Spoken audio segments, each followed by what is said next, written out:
আসসালামু আলাইকুম। Canada Toronto well থেকে আপনাদেরকে জানাচ্ছি অনেক, অনেক শুভেচ্ছা। আপনারা যারা নিয়মিতভাবে আমাদের ভিডিওগুলো দেখেন, তাদেরকে অনেক, অনেক ভালোবাসা। আর যারা ইতিমধ্যে আমাদের এই চ্যানেলে সাবস্ক্রাইব করেছেন, তাদেরকে অসংখ্য ধন্যবাদ। যারা এখনো আমাদের এই চ্যানেলে সাবস্ক্রাইব করেন নাই, তাদের প্রতি অনুরোধ রইল আমাদের এই চ্যানেলে সাবস্ক্রাইব হওয়ার জন্য। আর সাবস্ক্রাইব বাটনের পাশে যে বেল বা ঘন্টা আইকন আছে, সেখানেও ক্লিক করতে ভুল করবেন না। আর আমাদের এই ভিডিও ডেসক্রিপশনে আমাদের বিভিন্ন সোশ্যাল মিডিয়ার লিংক দেওয়া আছে। আপনারা চাইলে এইসব সোশ্যাল মিডিয়ার মাধ্যমে আমাদের সঙ্গে কানেক্টেড থাকতে পারেন। আজকে আমাদের এই লাইভে আমাদের অতিথিদের অতিথি অতিথি হিসেবে আছেন সাইফুর ভাই। তা সাইফুর ভাই যেহেতু স্টুডেন্ট ভিসা নিয়ে ক্যানাডাতে আসছেন এবং আমাদের এই লাইভের ম্যাক্সিমাম ভিউয়ার্স যারা ক্যানাডাতে স্টুডেন্ট ভিসা নিয়ে আসতে চান তাদের জন্য তাই আজকে আমরা সাইফুর ভাইয়ের অভিজ্ঞতা আপনাদের সঙ্গে শেয়ার করব। আপনারা যারা ক্যানাডাতে স্টুডেন্ট হিসেবে আসতে চান তাদের হয়তো সাইফুর ভাইয়ের অভিজ্ঞতা আপনাদের কাজে আসবে। আমি বরং সাইফুর ভাইয়ের কাছে সরাসরি চলে যাই। আমরা বরং সাইফুর ভাইয়ের কাছ থেকেই সাইফুর ভাইয়ের পরিচিতিটা জেনে নেই। আমি সেই পরিচিতি না দেওয়ার চেয়ে বরং ওনার কাছ থেকে জানাটা আমার জন্য আরো সুবিধা হবে। তা আসসালামু আলাইকুম সাইফুর ভাই, কেমন আছেন আপনি? ওয়ালাইকুম সালাম। আলহামদুলিল্লাহ, আপনি কেমন আছেন? আমি ভালো আছি। তা সাইফুর ভাই, কি অবস্থা আপনাদের ওখানে? কোভিড-19 এর অবস্থা কি এই মুহূর্তে? যেহেতু আমাদের তো টরন্টোতে এখন আবার একটুখানি বাড়তির দিকে, যদিও কমে গেছিল, আবার কিছু এই কয়েকটা দিন দেখা যাচ্ছে যে আবার কারোটা একটু উপরের দিকে যাচ্ছে। আপনাদের ওখানে কি অবস্থা? আমি তো যতটুকু জানি আপনি যদিও টরন্টো যদিও আপনি ইয়েতে লেখাপড়া করছেন নায়াগ্রা কলেজে, এবং আপনি বেশ কিছুদিন ওই সিটিতে ছিলেন যেটা বলে সেন্ট ক্যাথরিন, না? নায়াগ্রা কলেজটা সম্ভবত সেন্ট ক্যাথরিন সিটিতে আমি অবস্থিত। আপনি তারপরে এখন মুভ করছেন হ্যামিল্টনে। তা হ্যামিল্টনের অবস্থা কি এখন এই মুহূর্তে? হ্যামিল্টন তো পপুলেশন আপনার টরন্টোর অর্ধেক প্রায়। টরন্টোতে আপনার মোর দেন 2 মিলিয়ন পিপল, রাইট? হ্যামিল্টনে আপনার 600,000 এরকম পপুলেশন। তো এখানে টরন্টোসে অনেক কম, মানে ইনফেক্টেড অনেক কম। তারপরেও যেহেতু রিসেন্ট সার্জের কারণে আপনার আমাদের প্রিমিয়ার ডগ ফুড আপনার মাস্ক বাধ্যতামূলক করতেছে। আমরা আমরা হ্যামিল্টন এই মুহূর্তে ফেজ 3-তে। তো এখানেও মাস্ক আপনার বাধ্যতামূলক করছে। আমি গত পরশুদিন জুমার নামাজ পড়ে একটা শপে গেছিলাম। তো ওখানে আমার কাছে মাস্ক ছিল, আমার গাড়িতে সবসময় মাস্ক রেখে দিই। তো আমি যখন জিনিস কিনতেছিলাম তখন আরেকজন ভদ্রলোক আপনার কিছু কিনতে আসতেছিল, কিন্তু তার মাস্ক ছিল না। তো আপনার দোকানে ওকে নিষেধ করলো দোকানে না ঢোকার জন্য। তো বেচারা অনেক মন খারাপ করে চলে গেল। তো তখনই বুঝলাম যে এখানে মাস্ক এখন কম্পালসারি। কম্পালসারি, হ্যাঁ, শুনছি যে এখন পেনাল্টি দিচ্ছ। আরেকটা হলো যে আপনি নামাজ পড়তে গেছেন, জুমা নামাজ পড়তে গেছেন। আমাদের এখানে তো মসজিদগুলো এখনো বন্ধ আছে। আপনাদের ওখানে কি মসজিদ খুলে দিছে? আমাদের কিন্তু মসজিদ বন্ধ ছিল। আমাদের হ্যামিল্টনে 2টা মসজিদ খুলছে। একটা মসজিদের ক্যাপাসিটি অনেক বড় মসজিদ, বাট এখন যেহেতু 6 ফিট ডিস্টেন্স করে জায়নামাজগুলো রাখা লাগতেছে, তো ওই মসজিদ বড় মসজিদটাতে এখন ক্যাপাসিটি 400, আর নর্মালি ক্যাপাসিটি ওদের প্রায় 1000। আচ্ছা। আর আমি যেটা দেয় আমার বাসার পাশে, এটা হলো একটু ছোট মসজিদ।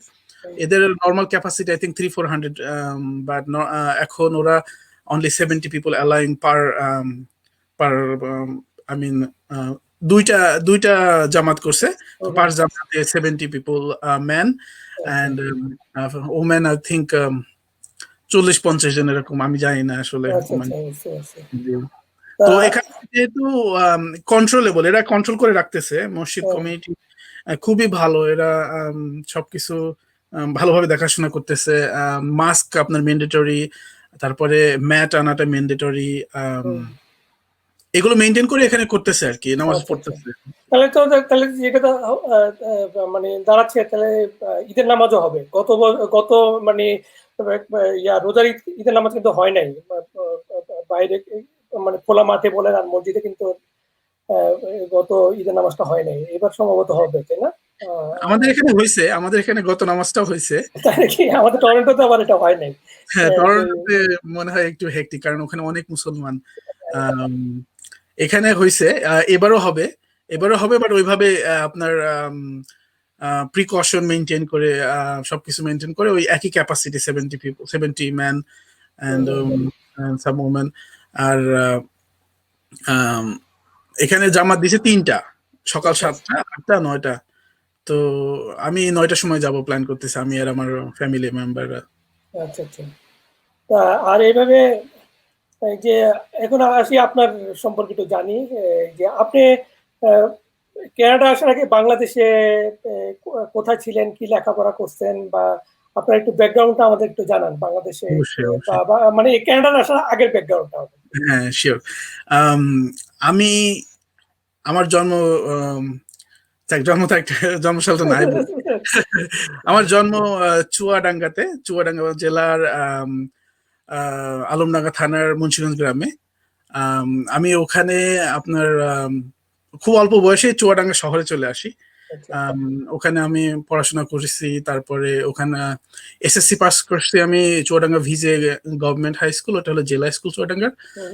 2009-এর ব্যাচ আমি এসএসসি। আচ্ছা তারপরে এসএসসি দিয়ে আমি ঢাকাতে মুভ করি, আমি ওখানে ছিলাম 2011-তে আমার এইচএসসি পাস করি ঢাকা কুইন্স কলেজ, এটা হলো শ্যামলী আদাবর। আচ্ছা তারপরে আমাদের কুইন্স কলেজ হলো কুইন্স কলেজ, ক্যামব্রিয়ান কলেজ, এরা আর কি রিলেটেড। তো ও আচ্ছা এরা মানে স্টুডেন্টদেরকে উদ্বুদ্ধ করে যে বিদেশে মানে বাইরে উচ্চশিক্ষাতে যাওয়ার জন্য। তো তখন থেকে আমার মনে একটা ওই ইচ্ছা জাগে যে আমি মনে বাইরে পড়াশোনা করতে যাব। তো তারপরে এইচএসসি দিলাম, আমার এসএসসি এইচএসসি দুইটাতে সায়েন্সে ছিলাম। আমি দুইটাতেই আল্লাহর রহমতে A+ পেয়েছিলাম, জিপিএ 5। তারপরে ইউকে প্রথমে ইউএসএ তে যাওয়ার প্রচন্ড ইচ্ছা জাগে, ইউএসএ যাওয়ার জন্য আমি ফাইল খুলি। তো পরে আমার ওই ব্যাংক স্টেটমেন্টে দেখার একটা সমস্যা ছিল, কারণ ইউএসএ তো ওই মুহূর্তে প্রায় বলছিল 30 লক্ষ টাকা ব্যাংকে দেখাইতে। কিন্তু আমার বাবার ওই মুহূর্তে এরকম সামর্থ্য ছিল না। তো আমার একটা ফ্রেন্ড, সেও ওই কুইন্স কলেজের স্টুডেন্ট, আমরা আবার ওর নাম আশিক, আমরা একই সাথে চুয়াডাঙ্গাতে ভিজে স্কুলে পড়ছি, আবার কোইন্সিডেন্টলি একই সাথে কুইন্স কলেজে পড়ছি, আবার কোইন্সিডেন্টলি একই সাথে আপনার ইউকে তে পড়াশোনা করছি, ঠিক আছে। তো ও ইউকে এর জন্য প্রসেস শুরু করলো, তো ওর ভিসা হয়ে গেল। তো সেটা দেখে আমি দেখলাম যে আমার তো ইউএসএ তে এখন মানে আমার যে রিকোয়ারমেন্টসটা ফুলফিল করতে পারতেছে না আর কি। তো ইউকে এর জন্য প্রসেস শুরু করলাম। তারপরে আলহামদুলিল্লাহ ফার্স্ট চান্সে ভিসা হলো। ইউকে ক্যামব্রিজ ইউনিভার্সিটির পাশেই ক্যামব্রিজ রিজিওনাল কলেজ নামে একটা কলেজ আছে, পাবলিক কলেজ। তো ওখানে আমি বিজনেসে ডিপ্লোমার জন্য যাই। ওখানে ইউকেতে সায়েন্স পড়াশোনা অনেক এক্সপেন্সিভ, যার কারণে আমি আর কন্টিনিউ করতে পারি নাই সায়েন্সে। তো আমি বিজনেসে মুভ হয়ে যাই। তো ওখান থেকে আমি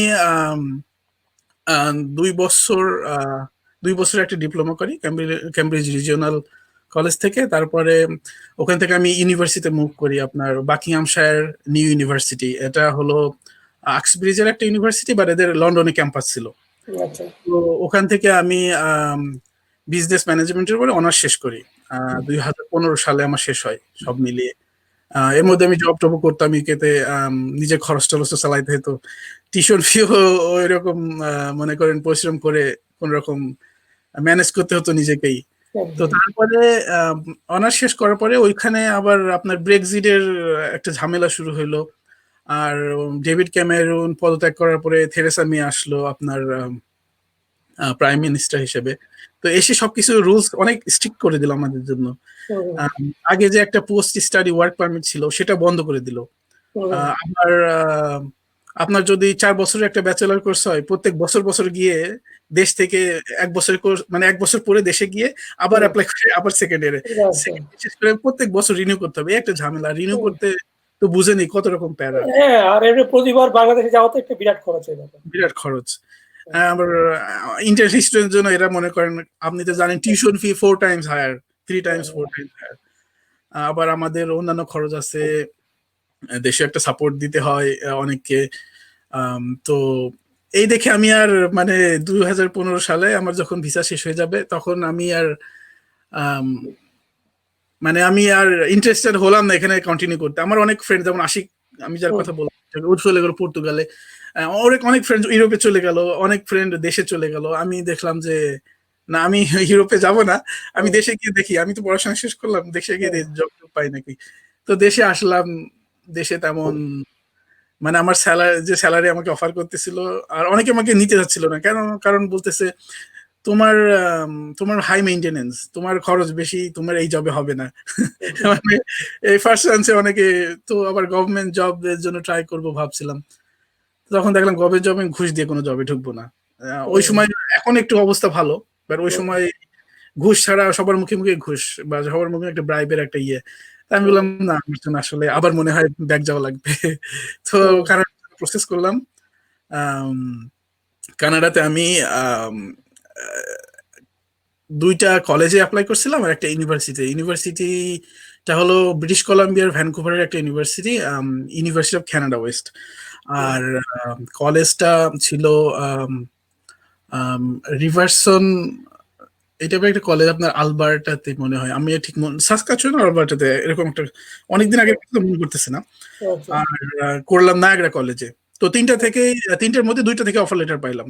আচ্ছা, তো ইউনিভার্সিটি অফ কানাডা ওয়েস্টে প্রথমে পেয়েছি, আর হুম, নায়াগ্রা কলেজের পরে পেয়েছি। হুম, তারপরে ভিসা করলাম ইউনিভার্সিটি অফ কানাডা ওয়েস্টে, আমাকে টিউশন ফি দেওয়া লাগে না ওই সময়। হুম। আম, আমি আম, আপনি এ- ওই ওই ইউনিভার্সিটিতে যেটা অফার লেটার পাইছেন ওটা কি কোর্স ছিল, সাবজেক্ট কি ছিল? আর ওটা এই এমবিএ। নায়াগ্রা কলেজের কি সাবজেক্ট ছিল? দুটোটা কি আন্ডার গ্রাজুয়েট নাকি মাস্টার্স নাকি ডিপ্লোমা, কোনটাতে আসছিলেন? ইউনিভার্সিটি অফ কানাডা ওয়েস্টের ওইটা ছিল MBA, hmm, masters in business administration. আচ্ছা, আর নায়াগ্রা কলেজে এটা ছিল আপনার ডিপ্লোমা অ্যাকাউন্টিং এর উপরে, আচ্ছা, পোস্ট গ্রাজুয়েট ডিপ্লোমা 2 বছরের অ্যাকাউন্টিং এর উপরে। হুম। তো আম, আমার ভিসা হলো, প্রথমবারে আল্লাহর রহমতে ভিসা হলো। আপনি কোন অফার লেটারটা ইউজ করছিলেন ভিসার জন্য? নায়াগ্রা কলেজেরটা ইউনিভার্সিটি অফ নাকি? কানাডা ওয়েস্টের ইউনিভার্সিটিটা। যখন আপনি ভিসার জন্য ট্রাই করলেন তখনও কি আপনি নায়াগ্রা কলেজের অফার লেটারটা পাননি? না, পেয়েছি, দুটোই পেয়েছি। দুটো পেয়েছেন কিন্তু হ্যাঁ, আপনি বাট অ্যাপ্লাই করছেন ইয়ে দিয়ে, হ্যাঁ, ভিসার জন্য অ্যাপ্লাই করছেন নায়াগ্রা কলেজে অনেক পরে পাইছিলাম। মানে ততদিন পুরা আমার পুরা ইন্টেনশন ছিল আমি ইউনিভার্সিটি অফ কানাডা ওয়েস্টে যাচ্ছি। আচ্ছা, আচ্ছা, তো আমি মনে করি আর 3-4 দিন আছে ভিসার জন্য সাবমিট করবো, এই মুহূর্তে আমি নায়াগ্রা কলেজটা পেয়েছি। কিন্তু আমি অলরেডি সবকিছু আমার মনে করেন স্টাডি অফ পারপাস আর যেগুলো বলেন সব ডকুমেন্টস তৈরি হয়েছে ইউনিভার্সিটি অফ কানাডা ওয়েস্টের উপরে, রাইট? আচ্ছা, তো আমি নায়াগ্রা কলেজেরটা ওই ওই মুহূর্তে আর আমার সময় ছিল না অ্যাড করার। আচ্ছা, আম, তো আমি অ্যাপ্লাই করে দিলাম আল্লাহর রহমতে। আইএলটিএস ঠিক ঠিক মতো আসলো, যেটা রিকোয়ারমেন্ট ছিল। আম, আমার আমার আইএলটিএস লাগতো না, যেহেতু আমার একটা ফরেন ডিগ্রি আছে। আপনার ইংলিশ হুম, স্পিকিং কান্ট্রি থেকে কোনো যদি 2 বছরের অধিক কোনো হুম, ডিগ্রি থেকে থাকে, দুই হুম, বছরের বেশি বলতে আপনার মাস্টার্স বা ব্যাচেলর বা ডিপ্লোমা, তাহলে আপনার ওরা অনেক অনেক ইউনিভার্সিটি বা কলেজ ওরা আপনার ওইটাকে আর কি, আম, কি বলে ওইটাকে। ওটা অ্যাকসেপ্ট করে, হ্যাঁ। না, শুধু শুধু ইংলিশ স্পিকিং না, কানাডার অনেক ইউনিভার্সিটি আছে। বাংলাদেশের যেসব ইউনিভার্সিটির আপনার ইনস্ট্রাকশন মানে লেখাপড়ার ইনস্ট্রাকশন যদি ইংলিশে হয়, হ্যাঁ, লেখাপড়ার মাধ্যম যদি ইংলিশ হয়, তাহলে তারা যদি মাস্টার্সে ভর্তি হতে চায় তাদের আইএলটিএস লাগে না। হ্যাঁ, আচ্ছা, আচ্ছা। এটা শুধু এরকম ইংলিশ। বাংলাদেশের একটা না দুইটা ইউনিভার্সিটি আছে হ্যাঁ, ওখান যেমন থেকে। যেমন ইভেন সরকারি ইউনিভার্সিটি, যেমন বুয়েট থেকে যারা পড়তে আসে, বুয়েটের লেখাপড়ার ইনস্ট্রাকশন কিন্তু আপনার ইংলিশ। আচ্ছা, হ্যাঁ, আচ্ছা, শাহজালাল বিজ্ঞান ও প্রযুক্তি বিশ্ববিদ্যালয়ের ইংলিশ। আচ্ছা, তারপরে প্রায় ম্যাক্সিমাম প্রাইভেট ইউনিভার্সিটি গুলো হলো আপনার ইংলিশ ইনস্ট্রাকশন রাইট। হয়। তো এইসব ব্র্যাকেট। ইউনিভার্সিটি থেকে যদি কেউ পড়তে আসে মাস্টার্সের জন্য, তো, অনেক ইউনিভার্সিটি আছে যেসব ইউনিভার্সিটিতে আপনার আইএলটিএস লাগে না, প্লাস তাদের কোনো ইএসএল কোর্সও করতে হয় না। জি, হ্যাঁ, তাদের ওইটা এবং কি ওদের ইউনিভার্সিটি থেকে লিস্ট আছে বাংলাদেশের কোন কোন ইউনিভার্সিটির থেকে লেখাপড়া করে আসলে তাদের আইএলটিএস দেওয়া লাগবে না, জি, আইএলটিএস ছাড়া ডাইরেক্ট মাস্টার্সে এনরোল করে দেবে। তবে ইয়ার জন্য আবার সিচুয়েশনটা ভিন্ন, আন্ডার গ্রেডের জন্য বা ডিপ্লোমার জন্য, হ্যাঁ, ওদের জন্য আবার আইএলটিএসটা ম্যান্ডেটরি। যাই ভাই আপনি যেটা বলতেছেন, সরি। জি, জি, না, ঠিক আছে। আপনার ইনফরমেশন গুলো অনেক স্টুডেন্টের জন্য অনেক জি, হেল্প করবে। যেহেতু আপনি আহ, এই বিষয়ে অনেক রিসার্চ করতেছেন, হ্যাঁ, হ্যাঁ, আপনার অনেক ফলোয়ারও দেখলাম। তো ওরা অনেক উপকৃত হবে আপনার ইনফরমেশন থেকে। However, তো তারপরে আমি হ্যাঁ তারপরে এমনিতে আমি আইএলটিএস দিলাম, তারপরে আমি দিলাম যে বাই চান্স আমি কোন ইউনিভার্সিটি অ্যাপ্লাই করবো। আইএলটিএস থাকলে হয় কি, ওই যে আপনার ভিসা পেতে সুবিধা হয়। অনেকে ধারণা মানে ভিসা অফিসার অনেক সময় প্লিজ থাকে যে উনি জেনুইন স্টুডেন্ট, কেন বাংলাদেশের নিয়ে ওনাদের অনেকটা টেনশন থাকে, যে চিন্তা করে যে বাংলাদেশের মানুষরা হয়তো মিস ইউজ করতে পারে, ভিসা নিয়ে এসে লেখাপড়া না করে তারা হয়তো জব করবে বা অন্য কোনো চিন্তা থাকবে। সেই জন্য যখন দেখে যে সে আইএলটিএস দিচ্ছে, ভালো IELTS score, visa officer please মনে করে যে সে জেনুইন স্টুডেন্ট, যেহেতু ভালো স্কোর করতে পারছে। তা সেটা অনেকের জন্য প্লাস হয়। তবে আমি অনেক স্টুডেন্ট এখানে দেখছি যারা আইএলটিএস ছাড়াই এখানে ক্যানাডাতে ভিসা পেয়ে আসছে। হ্যাঁ, তবে আপনার আইএলটিএসটা থাকলে হলো যেটা হয় যে মানে রিস্ক ফ্রি থাকে আর কি, যে টেনশন ফ্রি। আপনি আরেকটা জিনিস জানবেন, যে যারা মনে করেন জাস্ট হাই স্কুল বা এইচএসসি পাস করে আসতে চাচ্ছে, ওরা অনেকে আইএলটিএস দিতে ভয় পায়। তাদের জন্য একটা সুযোগ ইউনিভার্সিটি বা কলেজগুলো করে, যেটা হলো ওরা এখানে আপনার প্রি কোর্স হিসেবে ইংলিশ ল্যাঙ্গুয়েজ দেয়। মানে মনে করেন সে যদি একটা ব্যাচেলার কোর্সে আসতে চাচ্ছে, ওর আগে ব্যাচেলার কোর্স শুরু হওয়ার আগে মনে করেন 2টা সেমিস্টার বা 1টা সেমিস্টার, মানে ইএসএল কোর্স যেটা আর কি, অনেকে। হ্যাঁ, তবে এটা আমরা রিকমেন্ড করি না এই কারণে যে একটা এই 2টা ইএসএল মানে 2টা সেমিস্টার ইএসএল কোর্স করার সময় তাকে কিন্তু প্রচুর পরিমাণ আপনার টিউশন ফি দিতে হয়। হ্যাঁ, যেটা বলতে গেলে আপনার একটা বছরের টিউশন ফি কিন্তু একটা ইউনিভার্সিটি কিন্তু হিউজ অ্যামাউন্ট। প্লাস হলো সে ওয়ার্ক পারমিট পায় না, যখন ইএসএল কোর্সটা করে সে ওয়ার্ক পারমিট পায় না, এবং এই ওয়ার্ক পারমিট না পাওয়ার উপরে পুরো থাকা খাওয়ার খরচটা কিন্তু তাকে নিজের পকেটে দিতে হয়। 2 টিউশন ফি প্লাস আপনার এই বিশাল অ্যামাউন্ট, এই টাকাটা কিন্তু দিয়ে কিন্তু বাংলাদেশে সে কিন্তু আইএলটিএস পরীক্ষা দিতে দিতে দিতে দিতে সে ঝানুয়ে যাওয়ার কথা, বুঝতে পারছেন? আমাদের সবসময় রিকমেন্ড থাকে যে এক কষ্ট করে বাংলাদেশ থেকে আইএলটিএসটা দিয়ে আসেন, এখানে এসে নিশ্চিন্তে লেখাপড়া করেন, নিশ্চিন্তে ইয়ে করেন। তা আপনি যেটা বলতেছিলেন যে হ্যাঁ, তা আপনি তো ধরেন যে এই যে আসলেন ক্যানাডাতে, আপনার তো অলরেডি আপনি একটা ফরেন ডিগ্রি আছে, এসে এখানে আপনি কয় বছরের গ্যাপ ছিল? মানে বাংলাদেশে আপনি চাকরির জন্য কত বছরের গ্যাপ তৈরি করছিলেন? বাংলাদেশে আমি আসছি ডিসেম্বর 2015-এ। আমি এক্স্যাক্টলি 1 ইয়ার ছিলাম। আমি 1st জানুয়ারি 2017-এ কানাডাতে পা দিয়ে ওই দিনে মানে হ্যাপি নিউ ইয়ার। আমি প্লেন থেকে নামতেছি, এয়ার হোস্টেস আপনি উইন্টার সেশনে আসছিলেন, তাহলে উইন্টার সেশনে। তা উইন্টার সেশনে তো আসলে যেটা হয় যে অনেক কলেজ বা ইউনিভার্সিটিতে যেটা সমস্যা হয় যে সামারে আর ফুল টাইম জব করা যায় না। হ্যাঁ, অনেক কলেজ কিন্তু পারমিট করে না। যারা আন্ডারগ্রেডে আসে, যদি আপনি উইন্টার সেশনে আসেন, উইন্টার পরে তো আসতেছে হলো আপনার সামার সেশন আসতেছে। হ্যাঁ, অনেকে নাকি সামার সেশনে আপনার ফুল টাইম, অনেকে কিন্তু প্ল্যান থাকে যে আমি পার্ট টাইম জব করব, ফুল সেশন সামারে পুরো ফুল টাইম জব করব, যে টাকাটা ইনকাম করব সেই টাকা দিয়ে হয়তো নেক্সট সেমিস্টারে আমার টিউশন ফিটা হয়ে যাবে। অনেকের এই ধরনের ধারণায় অনেকে কিন্তু টার্গেট থাকে যে সামার সেশনে যেন সে ফুল টাইম জব করতে পারে। তা আপনার কি সমস্যাটা হয়েছে? আপনার নায়াগ্রা কলেজে কি এই ধরনের কোনো লিমিটেশন আছে যে উইন্টার সেশনে ভর্তি হলে আপনি সামার সেশনে ফুল টাইম জব করতে পারবেন না, ক্লাস করতে হবে, এই ধরনের কি সমস্যা আপনার ফেস করতে হয়েছে? আপনার কথাটা ঠিক। কেউ যদি সামারে জব করতে চায়, 4 মাস ফুল টাইম জব করতে চায় সামারে, তাকে অবশ্যই সেপ্টেম্বর মানে ফল সেশনে আসতে হবে। আর যারা জানুয়ারিতে সামার সেশন উইন্টার সেশন অথবা আপনার মে মাসে আপনার সামার সেশনে আসবে, তারা সামার ব্রেক পাবে না। তো আমি যেহেতু উইন্টার আসছিলাম, আমি সামার ব্রেক পাইনি। আমার কোর্স 2 বছরের কোর্স একটানা 16 মাসে শেষ করে দিছিল। আচ্ছা আচ্ছা, জি। সেটা তো আমি হ্যাঁ, বলেন যেটা বলতেছিলেন, সরি। আপনি কি? আমি আমার কোর্স খুব তাড়াতাড়ি শেষ করে ফেলি। আমাকে ওরা যেহেতু 2 বছরের কোর্স, 24 মাসের কোর্স, আর এদিকে 3 মাস ওরা এক্সট্রা দেয় ভিসার জন্য। তো টোটাল আমি 27 মাসের ভিসা পেয়েছিলাম, ঠিক আছে, ওই সময়। কিন্তু আমার কোর্স 16 মাসে শেষ হয়ে গেছিল।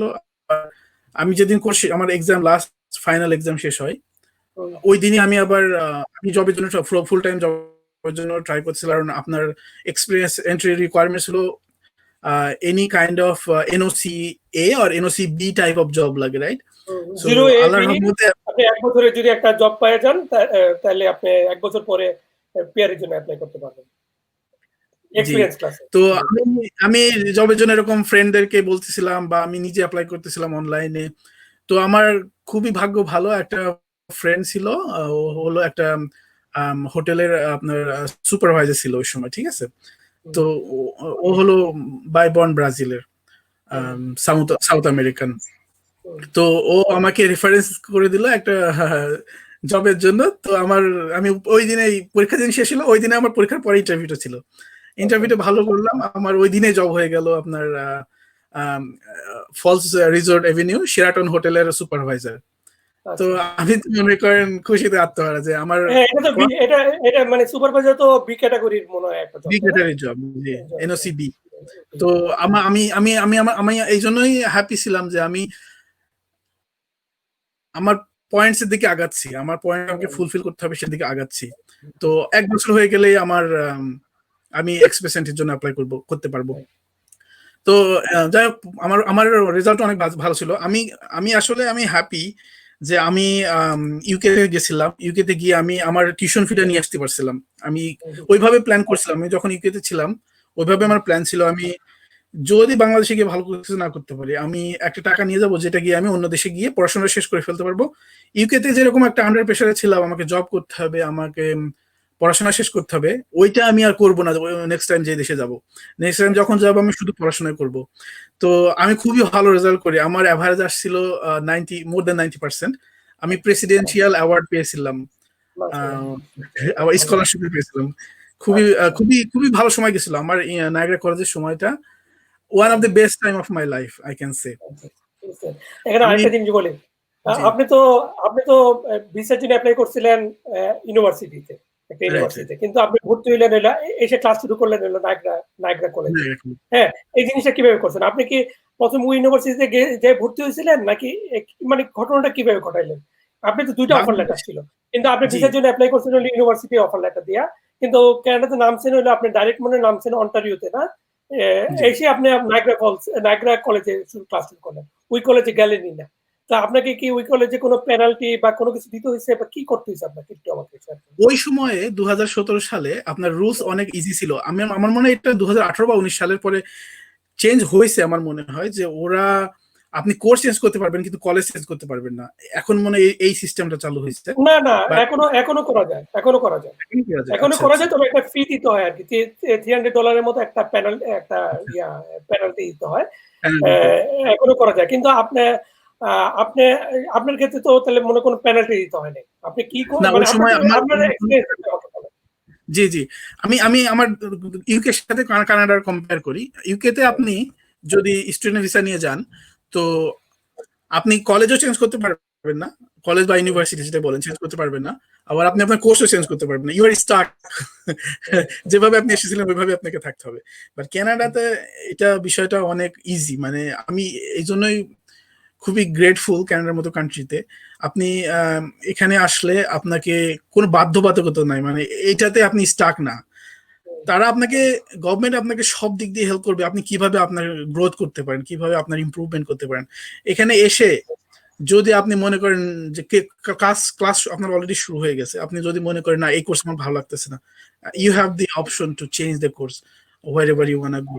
আপনি যদি মনে করেন নার্সিং এ যেতে চান, আপনি পুলিশ হইতে চান, আপনি অনেক কালিনারি বা যেটাই বলেন, অনেক রকম আপনার অপশন আছে, যেটা ইউকে তে ছিল না। তো আমি যখন ভ্যানকুভারের ইউনিভার্সিটির জন্য এখানে আসছিলাম,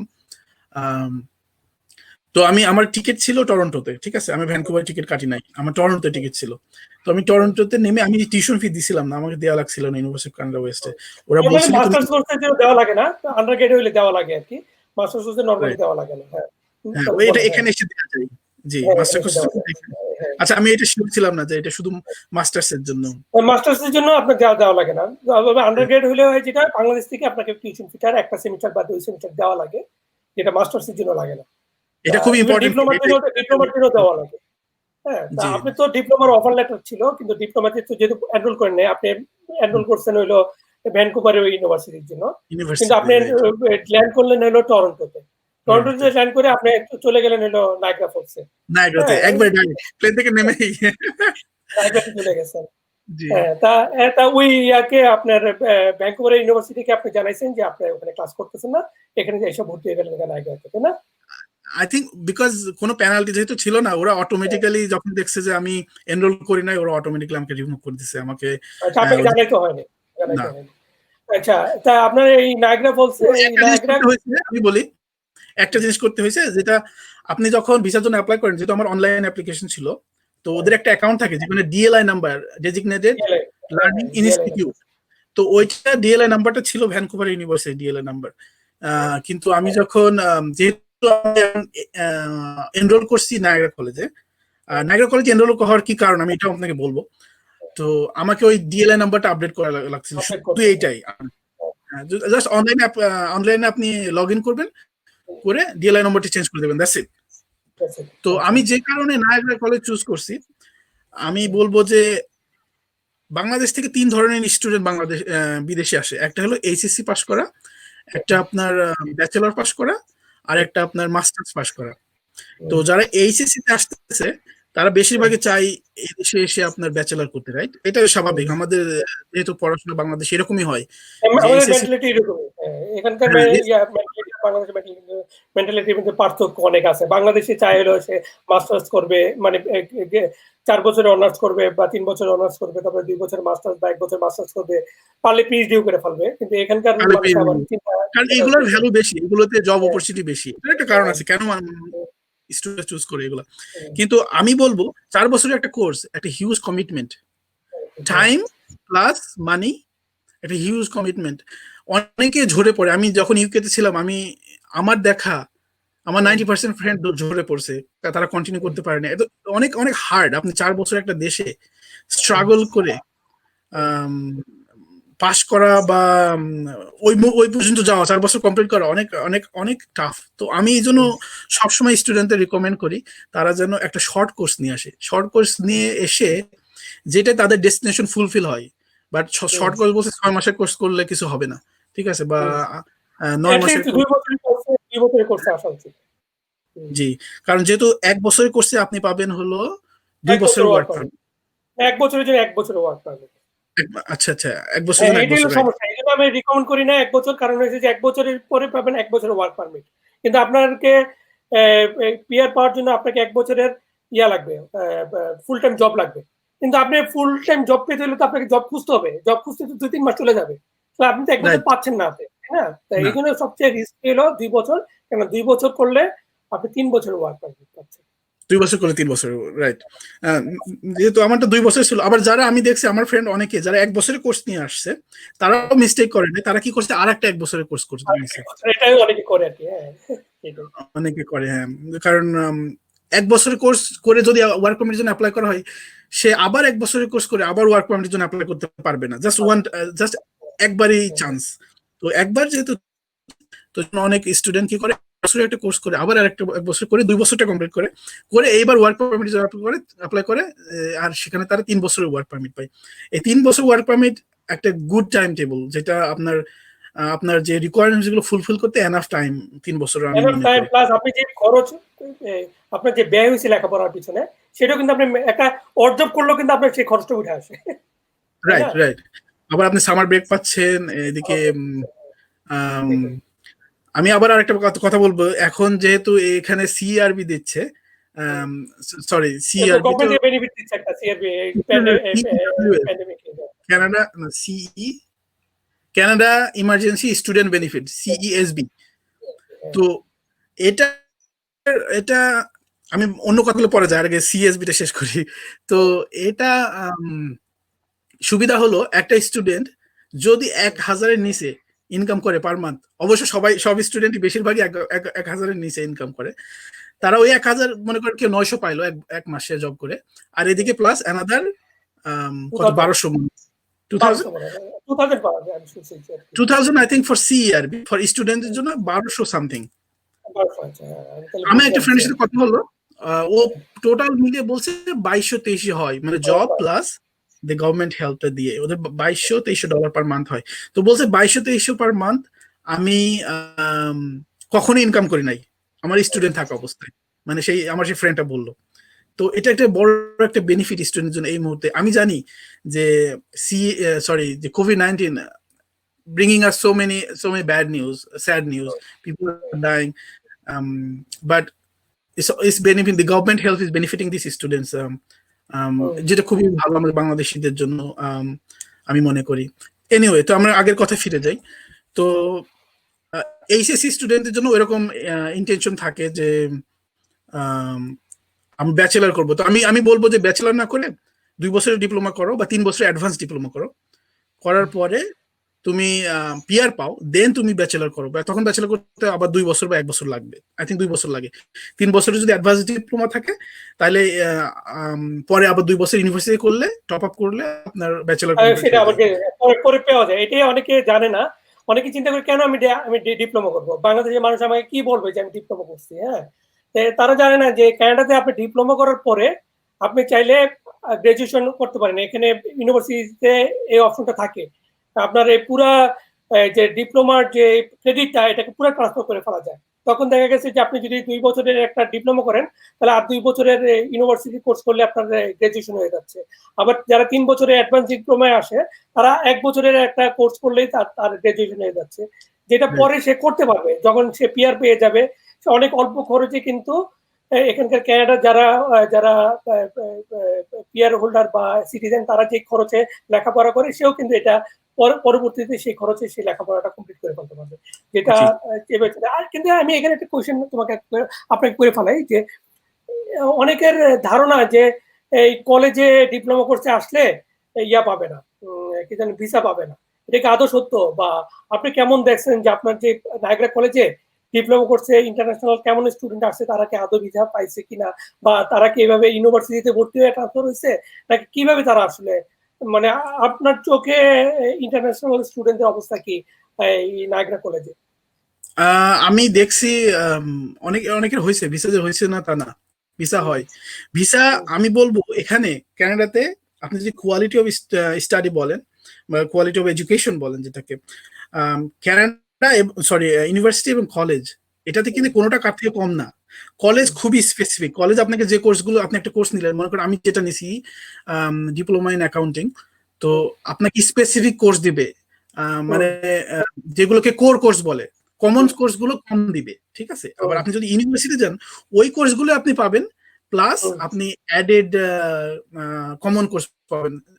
মানে ধরেন যে আমি বলি যে আমি যখন ইঞ্জিনিয়ারিং করছি, হ্যাঁ, আমাদের ইঞ্জিনিয়ারিং এর সাবজেক্টের পাশাপাশি কি ছিল, ওই সোশ্যোলজি ছিল, তারপরে একদম বহুত কিছু ছিল। হ্যাঁ, মানে কমার্সের অনেক কোর্স ছিল, ইভেন ইয়া ছিল, অ্যাকাউন্টিং ছিল, মানে আনুষঙ্গিক অনেকগুলো কোর্স ছিল যেগুলো আমার ইঞ্জিনিয়ারিং এর সঙ্গে পাবেন, তারপরে রাইটিং স্কিলস এগুলো পাবেন, মানে এগুলো থাকে না আর কি ডিপ্লোমা।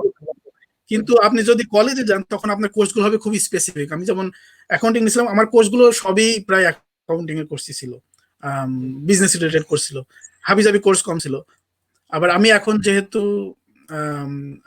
আবার আমি ভর্তি হয়েছি ইউনিভার্সিটি অটোতে, এই যে ফল থেকে শুরু করতেছি। আমি আমার এখন মেইন টার্গেট, আমি আমার সিপিএ যেটাকে বলে বাংলাদেশে বলে সিএ, চার্টার অ্যাকাউন্টেন্ট, এখানে বলে সিপিএ, চার্টার প্রফেশনাল অ্যাকাউন্টেন্ট, এটা আমি এখন বর্তমানে শেষ করার জন্য চেষ্টা করতেছি।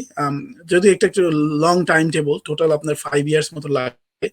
আর আমার কিছু কোর্স করা আছে নায়াগ্রা কলেজ থেকে, আরো কিছু করতে হবে ইউনিভার্সিটি অফ অটোয়া থেকে, করলে আর কি আমি স্লোলি এটা শেষ করতে পারবো। আমার যে ডেজিগনেশনটা, সিপিএ ডেজিগনেশনটা পাওয়ার চেষ্টা করতেছি।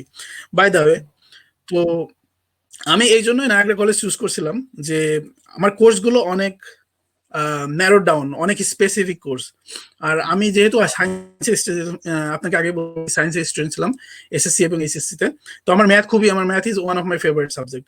তো ম্যাথ আমার ভালো লাগে। আমার স্টোরি, আমি একটু স্টোরি পড়তে মানে আমার বেশি দিয়ে লাগে, কিন্তু ম্যাথ সলভ করতে আমার তাড়াতাড়ি লাগে। এই জন্য আমি অ্যাকাউন্টিং এ অনেক আমার আমার আমার আমার অ্যাকাউন্টিং এ অনেক অ্যাট্রাকশন যেটাকে বলতে পারেন। তো এই জন্য আমি কলেজ চুজ করছি। আর একটা জিনিস যে আমি যদি মাস্টার্স নিতাম ওখানে আপনার ভ্যানকুভার, ওটা ওটা আমার জন্য অনেক এক্সপেন্সিভ হয়ে যাচ্ছিল। সেই তুলনায় নায়াগ্রা কলেজ টিউশন ফিটা একটু কম ছিল। কত নায়াগ্রা কলেজের টিউশন ফিটা কত একটু আমাকে জানাবেন? আমার ওই সময় ছিল $6,500 পার সেমিস্টার, $6,500 পার এখন হয়তো সেমিস্টার। 7,000 বা 7,500 হবে বা 8 হবে পার সেমিস্টার। হ্যাঁ, বেশি বাড়ে না। আই থিংক বেশি বাড়ে প্রত্যেক না। ইয়ারে ওরা 2% করে বাড়ায় প্রত্যেক ইয়ারে। আমি যখন ইউনিভার্সিটি অটোয়ার জন্য আমার রিসার্চ করতেছিলাম তখন দেখলাম ওখানে লেখা আছে প্রত্যেক ইয়ারে they try to increase 2%। But আপনি জানবেন রিসেন্টলি অন্টারিও গভর্নমেন্ট আপনার 10% ডিক্রিজ করছে টিউশন ফি। ডিক্রিজ করতে হচ্ছে। হ্যাঁ, তাই 10% ডিক্রিজ করছে for everybody, for local and international student. যার কারণে ওই যে টিউশন ফি আবার মনে হয় 6,500 বা ওই রকম 7,000-এর কাছাকাছি আবার ফিরে আসতেছে। সো এই কারণে আমি কলেজ চুজ করি যে আমি জানি এই কোর্সটা আমি তাড়াতাড়ি শেষ করতে পারবো, আর আমার ফেভারিট সাবজেক্ট গুলো ওখানে আছে। আর আরেকটা জিনিস ওয়েদার, আমি জানি ভ্যানকুভার ওয়েদার এখানকার চেয়ে ভালো, নায়াগ্রার চেয়ে ভ্যানকুভারের ওয়েদার অনেক ভালো। ওখানে সবাই বলে দি স্প্রিং সিটি অফ ক্যানাডা, আপনি মনে জানেন। ওয়েদার খুব সুন্দর, তবে একটা সমস্যা হলে বৃষ্টি হয় প্রচুর। তবে তুষারপাত হয় না, তবে বৃষ্টিপাত হয় আর কি প্রচুর। আমাদের বাঙালিদের জন্য কম হয়, হয়তো 1-2 দিন হয় বাস। বাঙালিরা তো বৃষ্টি খুব পছন্দ করে, তো ওদের জন্য ঠিক আছে। বাট এক্সপেন্সিভ সিটি বলতে পারেন, এক্সপেন্সিভ, ভ্যানকুভার অনেক এক্সপেন্সিভ নাইস সিটি। তো তো এই কারণে আমি অনেক সময় আমার ইচ্ছা ছিল যে আমি নিউ ইয়র্কের আশেপাশে থাকবো, কারণ আমার নিউ ইয়র্কে অনেক ফ্রেন্ড আছে। যেহেতু আপনি জানেন যে নায়াগ্রা ফলস থেকে নিউ ইয়র্ক মাত্র কয়েক ঘন্টা ড্রাইভ, 4-5 ঘন্টা মনে হয় লাগে। গাড়ি ড্রাইভ করে 6 ঘন্টার মতো লাগে নিউ ইয়র্ক সিটিতে যেতে। আর করলে তো 1 ঘন্টার মতো লাগে বা আরো কম লাগে। জি, সেটাই। নায়াগ্রা, আর এমনি নায়াগ্রা সিটিটা তো, নায়াগ্রা ফলসের সিটিটা তো অনেক সুন্দর, টুরিস্ট সিটি, অনেক সুন্দর। আমার খুব ফেভারিট সিটি। আমি যখন ছিলাম 2 বছর ছিলাম, আমার খুব ভালো লাগছে, আমি এখনো মিস করি। আমার মোস্ট ফেভারিট সিটি এই পর্যন্ত কেমব্রিজ, আপনার ইউকে কেমব্রিজ, ওটা অনেক সুন্দর। কেমব্রিজ ইউনিভার্সিটি, সব কেমব্রিজ ইউনিভার্সিটির আন্ডারে। কেমব্রিজ ইউনিভার্সিটি আসলে একটা ইউনিভার্সিটি না, বাংলাদেশ যেমন একটা ইউনিভার্সিটি একটাই বিল্ডিং, কেমব্রিজ ইউনিভার্সিটি বা অক্সফোর্ড ইউনিভার্সিটি এদের আন্ডারে অনেক কলেজ থাকে। তো পুরা কলেজে ভরা আপনার অনেক স্টুডেন্ট। আর কেমব্রিজ আর অক্সফোর্ড আপনার ইউকের দুইটা সিটি যেখানে আপনি প্রচুর বাইসাইকেল দেখবেন। তো ওই যে বাইসাইকেল জন্য বাইসাইকেল পাথ। এনিওয়ে, তো আমার কেমব্রিজ আর নায়াগ্রা দুটোই সেম ক্যাটাগরি সিটি, ছোট টুরিস্ট অ্যাট্রাকশন টাইপ।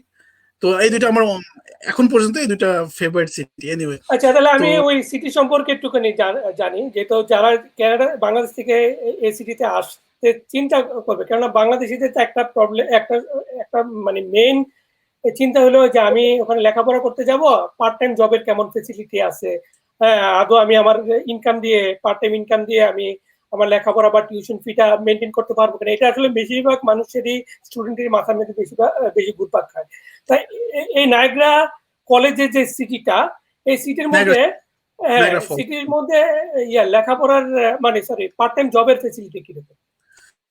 নায়াগ্রা ফলসে আপনার যেহেতু এটা এখানে বড় ফলস আছে, টুরিস্ট স্পট, আই থিংক পৃথিবীর সবচেয়ে বড় ফলস, এটা সবচেয়ে বড় জল, মানে পানির পরিমাণ দিয়ে আর কি।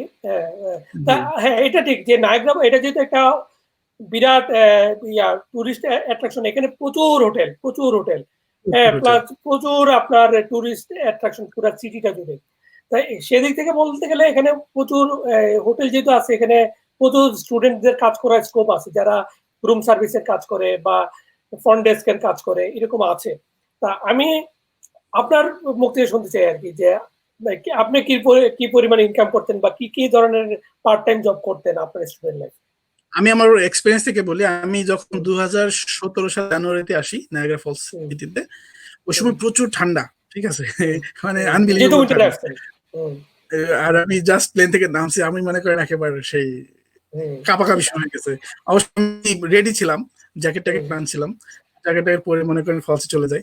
তো আমি গিয়ে ওখানে গিয়ে একটা মোটেল, যেহেতু আমি আপনাকে একটুখানি ইয়ে করি, আমি ভিউয়ার্সদেরকে একটা জিনিস জানিয়ে রাখি। এটা ভিউয়ার্স, আপনারা যারা সাইফুর ভাইকে কোনো কোশ্চেন করতে চান, আমাদের ভিডিওর পাশে যে চ্যাট সেকশন, সেখানে কোশ্চেনগুলো করতে পারেন। আমরা কিন্তু এই কোশ্চেনগুলো থেকে কিছু কোশ্চেন সাইফুর ভাইকে জিজ্ঞেস করবো আমাদের এই লাইভের শেষ পর্যায়ে গিয়ে। আপনারা হয়তো অনেকে চিন্তা করতেছেন, আপনারা অনেকে কোশ্চেন করতেছেন, অথচ আমি উত্তর দিতেছি না বা নিতেছি না। অডিট হওয়ার কারণ নাই, কারণ আমরা আসলে কোশ্চেনগুলো পিক করি ভিডিও শেষ পর্যায়ে গিয়ে। আর তাছাড়া একই কোশ্চেন বারবার আপনারা রিপিট করবেন না। আমি কিন্তু এই ধরনের যারা রিপিট করেন, আমি ওই কোশ্চেনগুলো আসলে নেই না। বেশি রিপিট করার অর্থ এই না যে আমি ওই কোশ্চেনটা পিক করবো। এটাতে আমি আরো আমার একটু সমস্যা হয়, কারণ ভালো অনেক কোশ্চেন অনেক সময় আমার পিক করতে অসুবিধা হয়, কারণ প্রতিটা কোশ্চেনটা পিক করার আগে আমাকে একবার পড়তে হয়, কিন্তু যদি আমার পড়তে সময় লাগে বা অসুবিধা হয়, তাহলে কিন্তু আমি কোশ্চেনটা হয়তো স্কিপ করে যেতে পারি।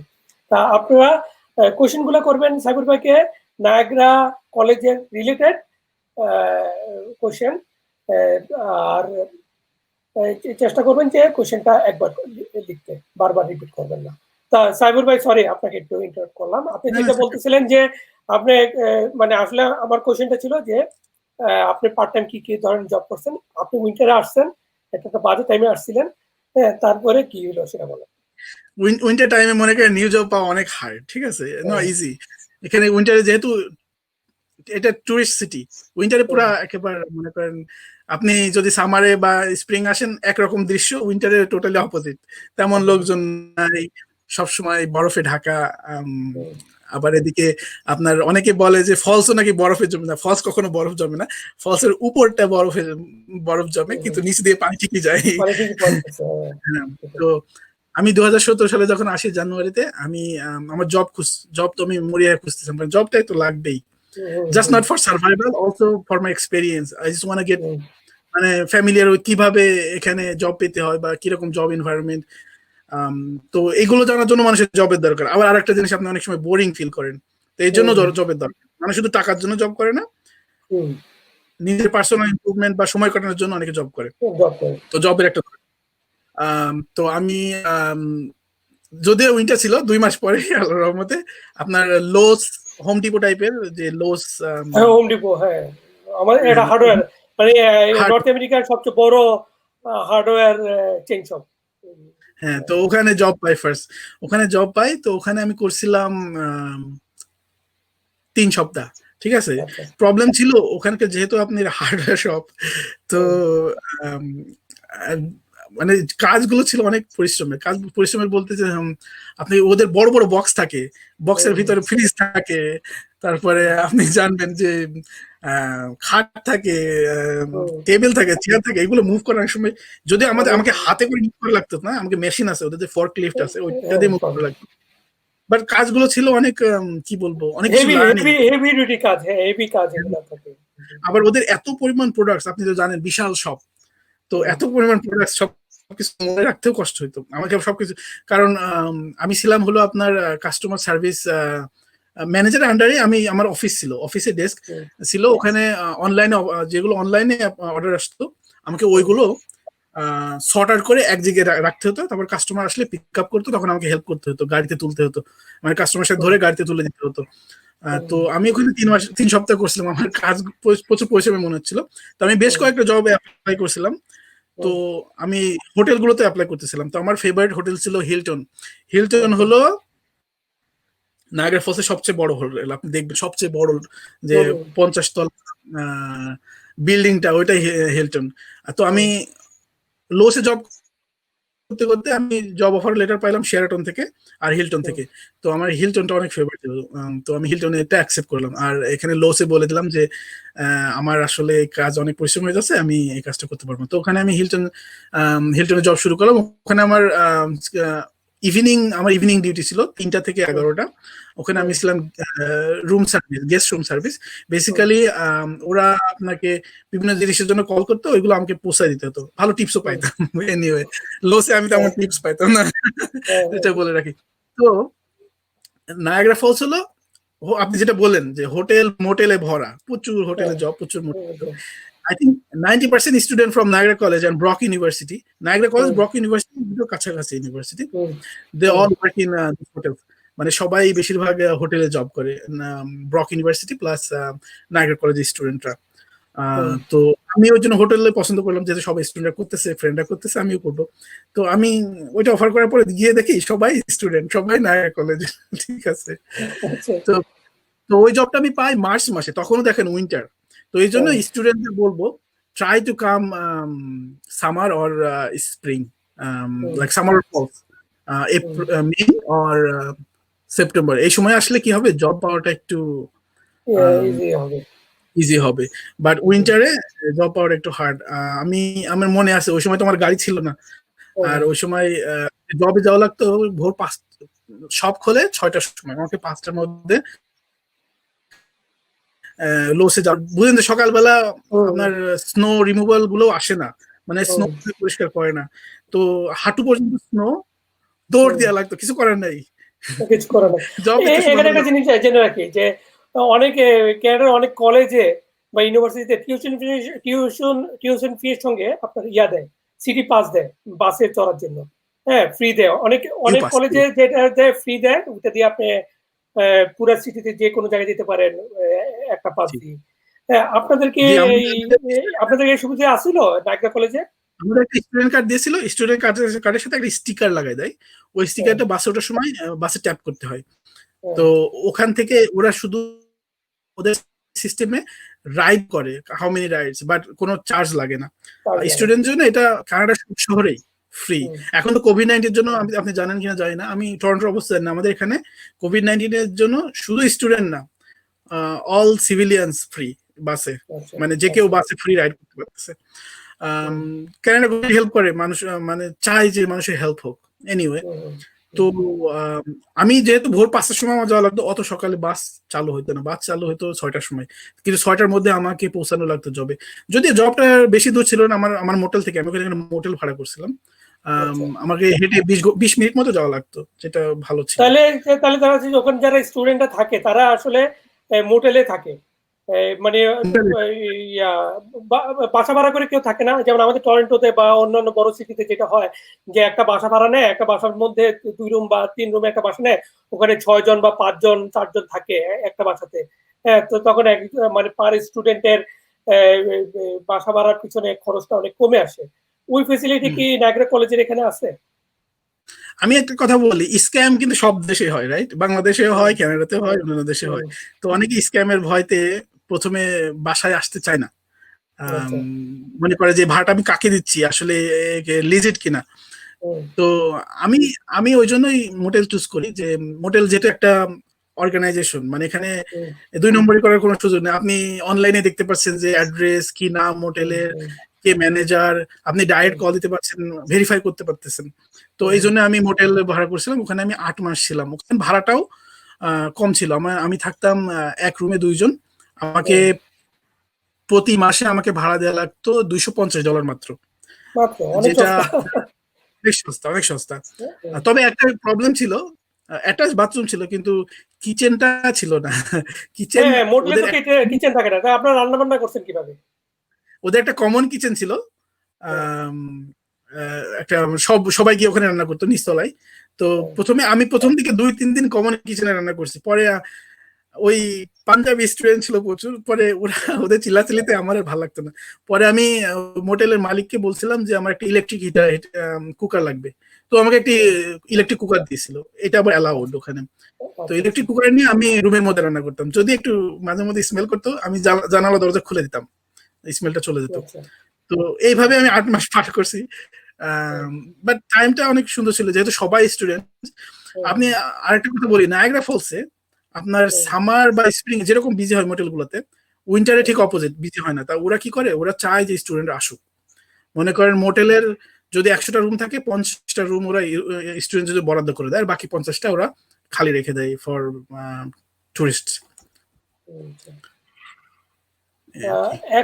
এখন যেটা হচ্ছে যে আমাদের এখানে যেমন টরন্টোতে বড় সিটিগুলোতে কেয়ার জবের সুযোগ আছে, যেহেতু নাইগ্রা ফলস আমি দেখছি যে বেশিরভাগ মোটেলগুলোর মালিক কিন্তু দেখছি যে ইন্ডিয়ান, প্রচুর মোটেলের মালিক কিন্তু আমি ইন্ডিয়ান দেখছি, হ্যাঁ, তারপরে পাকিস্তানি দেখছি, প্লাস ওখানে অনেক আছে, ইন্ডিয়ান রেস্টুরেন্ট আছে, যেহেতু এটা টুরিস্ট প্লেস, ইন্ডিয়া থেকে বা পাকিস্তান থেকে বহুত ইন্ডিয়ান মানুষ আসে এখানে ঘুরতে, হ্যাঁ, তাদের জন্য দেখি যে হালাল রেস্টুরেন্ট, অমুক রেস্টুরেন্ট বহুত আছে ওখানে। তা যেহেতু এই ধরনের প্রচুর ইন্ডিয়ান রেস্টুরেন্ট আছে, প্রচুর মোটেল আছে, ইন্ডিয়ান মোটেল আছে, ওখানে কেয়ার জবের ফেসিলিটিটা কেমন? আমি দুইটা কথা বলবো এই আপনার এই প্রশ্নের বিপরীতে দুইটা কথা বলবো। প্রথম হলো পজিটিভ সাইডটা। পজিটিভ সাইড হলো আপনি যে কোনো শহরে আম, আপনার সিন জব, যেটাকে বলে সোশ্যাল ইন্স্যুরেন্স নাম্বারের আন্ডারে জব পাইবেন। যেমন আমি আমার আমার যে আমার আমার জবগুলো যখনই করছি সব সিনে নাম্বার আন্ডারে করছি, আমি ক্যাশ জব কখনো করে নাই। তবে অনেক স্টুডেন্ট করতে চায়, আমি নিজেও দেখছি আমার ফ্রেন্ডরা অনেকে করছে। যদি আপনি সিনে 20 ঘন্টা পাইবেন, ঠিক আছে, যখন ক্লাস চলবে। আর যখন ক্লাস চলবে না তখন তো ফুল টাইম। তো যখন ক্লাস চলবে আপনি যদি 20 ঘন্টার বেশি বেশি কাজ করেন, তাহলে কিন্তু এটা স্টাডিতে আপনার এফেক্ট করে। এটা হলো নেগেটিভ জিনিস। আর পজিটিভ জিনিস হলো আপনি পাবেন, সব জায়গায় ক্যাশ জব আছে। আপনি যদি খুঁজেও নাও পান, এখানে অনেকগুলা এমপ্লয়মেন্ট এজেন্সি আছে যারা ক্যাশ জবে হেল্প করে। যারা ওদের ওদের ট্রাক থাকে, ওরা ট্রাকে করে, ভ্যান থাকে, ট্রাক বলে ভুল হবে, ভ্যান থাকে, ভ্যানে করে ওরা পিক আপ করে, ওই স্টুডেন্টদের পিক আপ করে নিয়ে যায়। মনে করেন কোনো ফার্মে, মাশরুম ফার্ম, বা মনে করেন কোনো ফ্যাক্টরিতে, পাউরুটির ফ্যাক্টরি বা বুচারি, সব এরকম ওখানে নিয়ে যায়। জব শেষে গেলে ওরা আবার ভ্যানে করে দিয়ে যায়। এগুলো ক্যাশ জব, এগুলো হলো আন্ডার দ্য টেবল জব, এরকম আছে, সব সিটিতেই পাইবেন এরকম। কিন্তু আমি একটা কথা বলি যে নেগেটিভ জিনিস হলো, আপনি যদি পড়াশোনার মধ্যে 20 ঘন্টা কিন্তু অনেক সময়, আপনি যদি 2 দিন 8 ঘন্টার করে করেন, স্যাটারডে অ্যান্ড সানডে, তাহলে আপনার প্রায় 16 ঘন্টা। আর আপনি আরেক জায়গায় হয়তো আরেক দিন হয়তো 4 ঘন্টা করলেন, আপনার 20 ঘন্টা। 20 ঘন্টার বেশি যদি আপনি জব করেন, ক্যাশ জব করতে চান, এটা আপনার আপনার স্টাডিতে এফেক্ট করতে পারে। অনেকের করে করে যে না তা না, কারণ কানাডার কলেজ ইউনিভার্সিটির পড়াশোনার মান অনেক ভালো, অনেক উন্নত। এখানে না আসলে আপনি বুঝতে পারবেন না, এখানে না আসলে বুঝবেন না যে এরা কি পরিমাণ অ্যাসাইনমেন্ট, অ্যাসাইনমেন্ট বলতে অনলাইন অ্যাসাইনমেন্ট থাকে, ওদের একটা টাইম লিমিট থাকে। আপনি প্রত্যেক সপ্তাহে ওদের কুইজ আছে, প্রত্যেক সপ্তাহে ওদের অ্যাসাইনমেন্ট আছে, ওদের এক্সাম আছে। আপনার সুযোগ নেই, একটা ক্লাস যদি আপনি ফাঁকি দেন বা না আসেন, আপনি পরের ক্লাসে এসে বুঝবেন না কি হচ্ছে। যদি ক্লাসে অ্যাটেন্ড করা, পড়াশোনাটা খুবই ইম্পর্টেন্ট। মনে রাখতে হবে আপনাকে এই দেশে সরকার, কানাডা সরকার আসতে অনুমতি দিচ্ছে পড়াশোনা করার জন্য, টাকা ইনকাম করার জন্য না। তারপরে কিন্তু তারা আপনাকে 20 ঘন্টা ওয়ার্ক পারমিট দিচ্ছে ক্লাস চলাকালীন সময়। আর যখন ক্লাস চলতেছে না, যেমন বিভিন্ন হলিডে আছে, যেমন ক্রিসমাস হলিডে আছে, অনেক সিভিক হলিডে আছে, ক্যানাডা ডে আছে, এগুলোতে আপনি ফুল টাইম করতে পারছেন। ওই দিনে আপনি যদি কাজ করেন, আপনি 2.5 গুণ বেতন পাবেন। মানে নর্মাল যদি আপনার 20 ডলার পার আওয়ার হয়, $20 একটু বেশি হয়ে যায় স্টুডেন্টের জন্য, আমি বলবো $15 পার আওয়ার হয়, আপনি $15 2.5 গুণ বেশি পাইবেন ওই দিন জব করলে। তো আপনার এই টাকাগুলো সরকার আপনাকে সুযোগ দিচ্ছে। এরপরে যদি আপনি ক্যাশ জব খুঁজেন আর পড়াশোনার ক্ষতি করেন বা কোনো কারণে ফেল করেন, তাহলে ক্ষতিটা কার হলো? গভর্নমেন্ট কিন্তু রুলস করতেছে আপনার সুবিধা, আপনার ভালোর জন্য।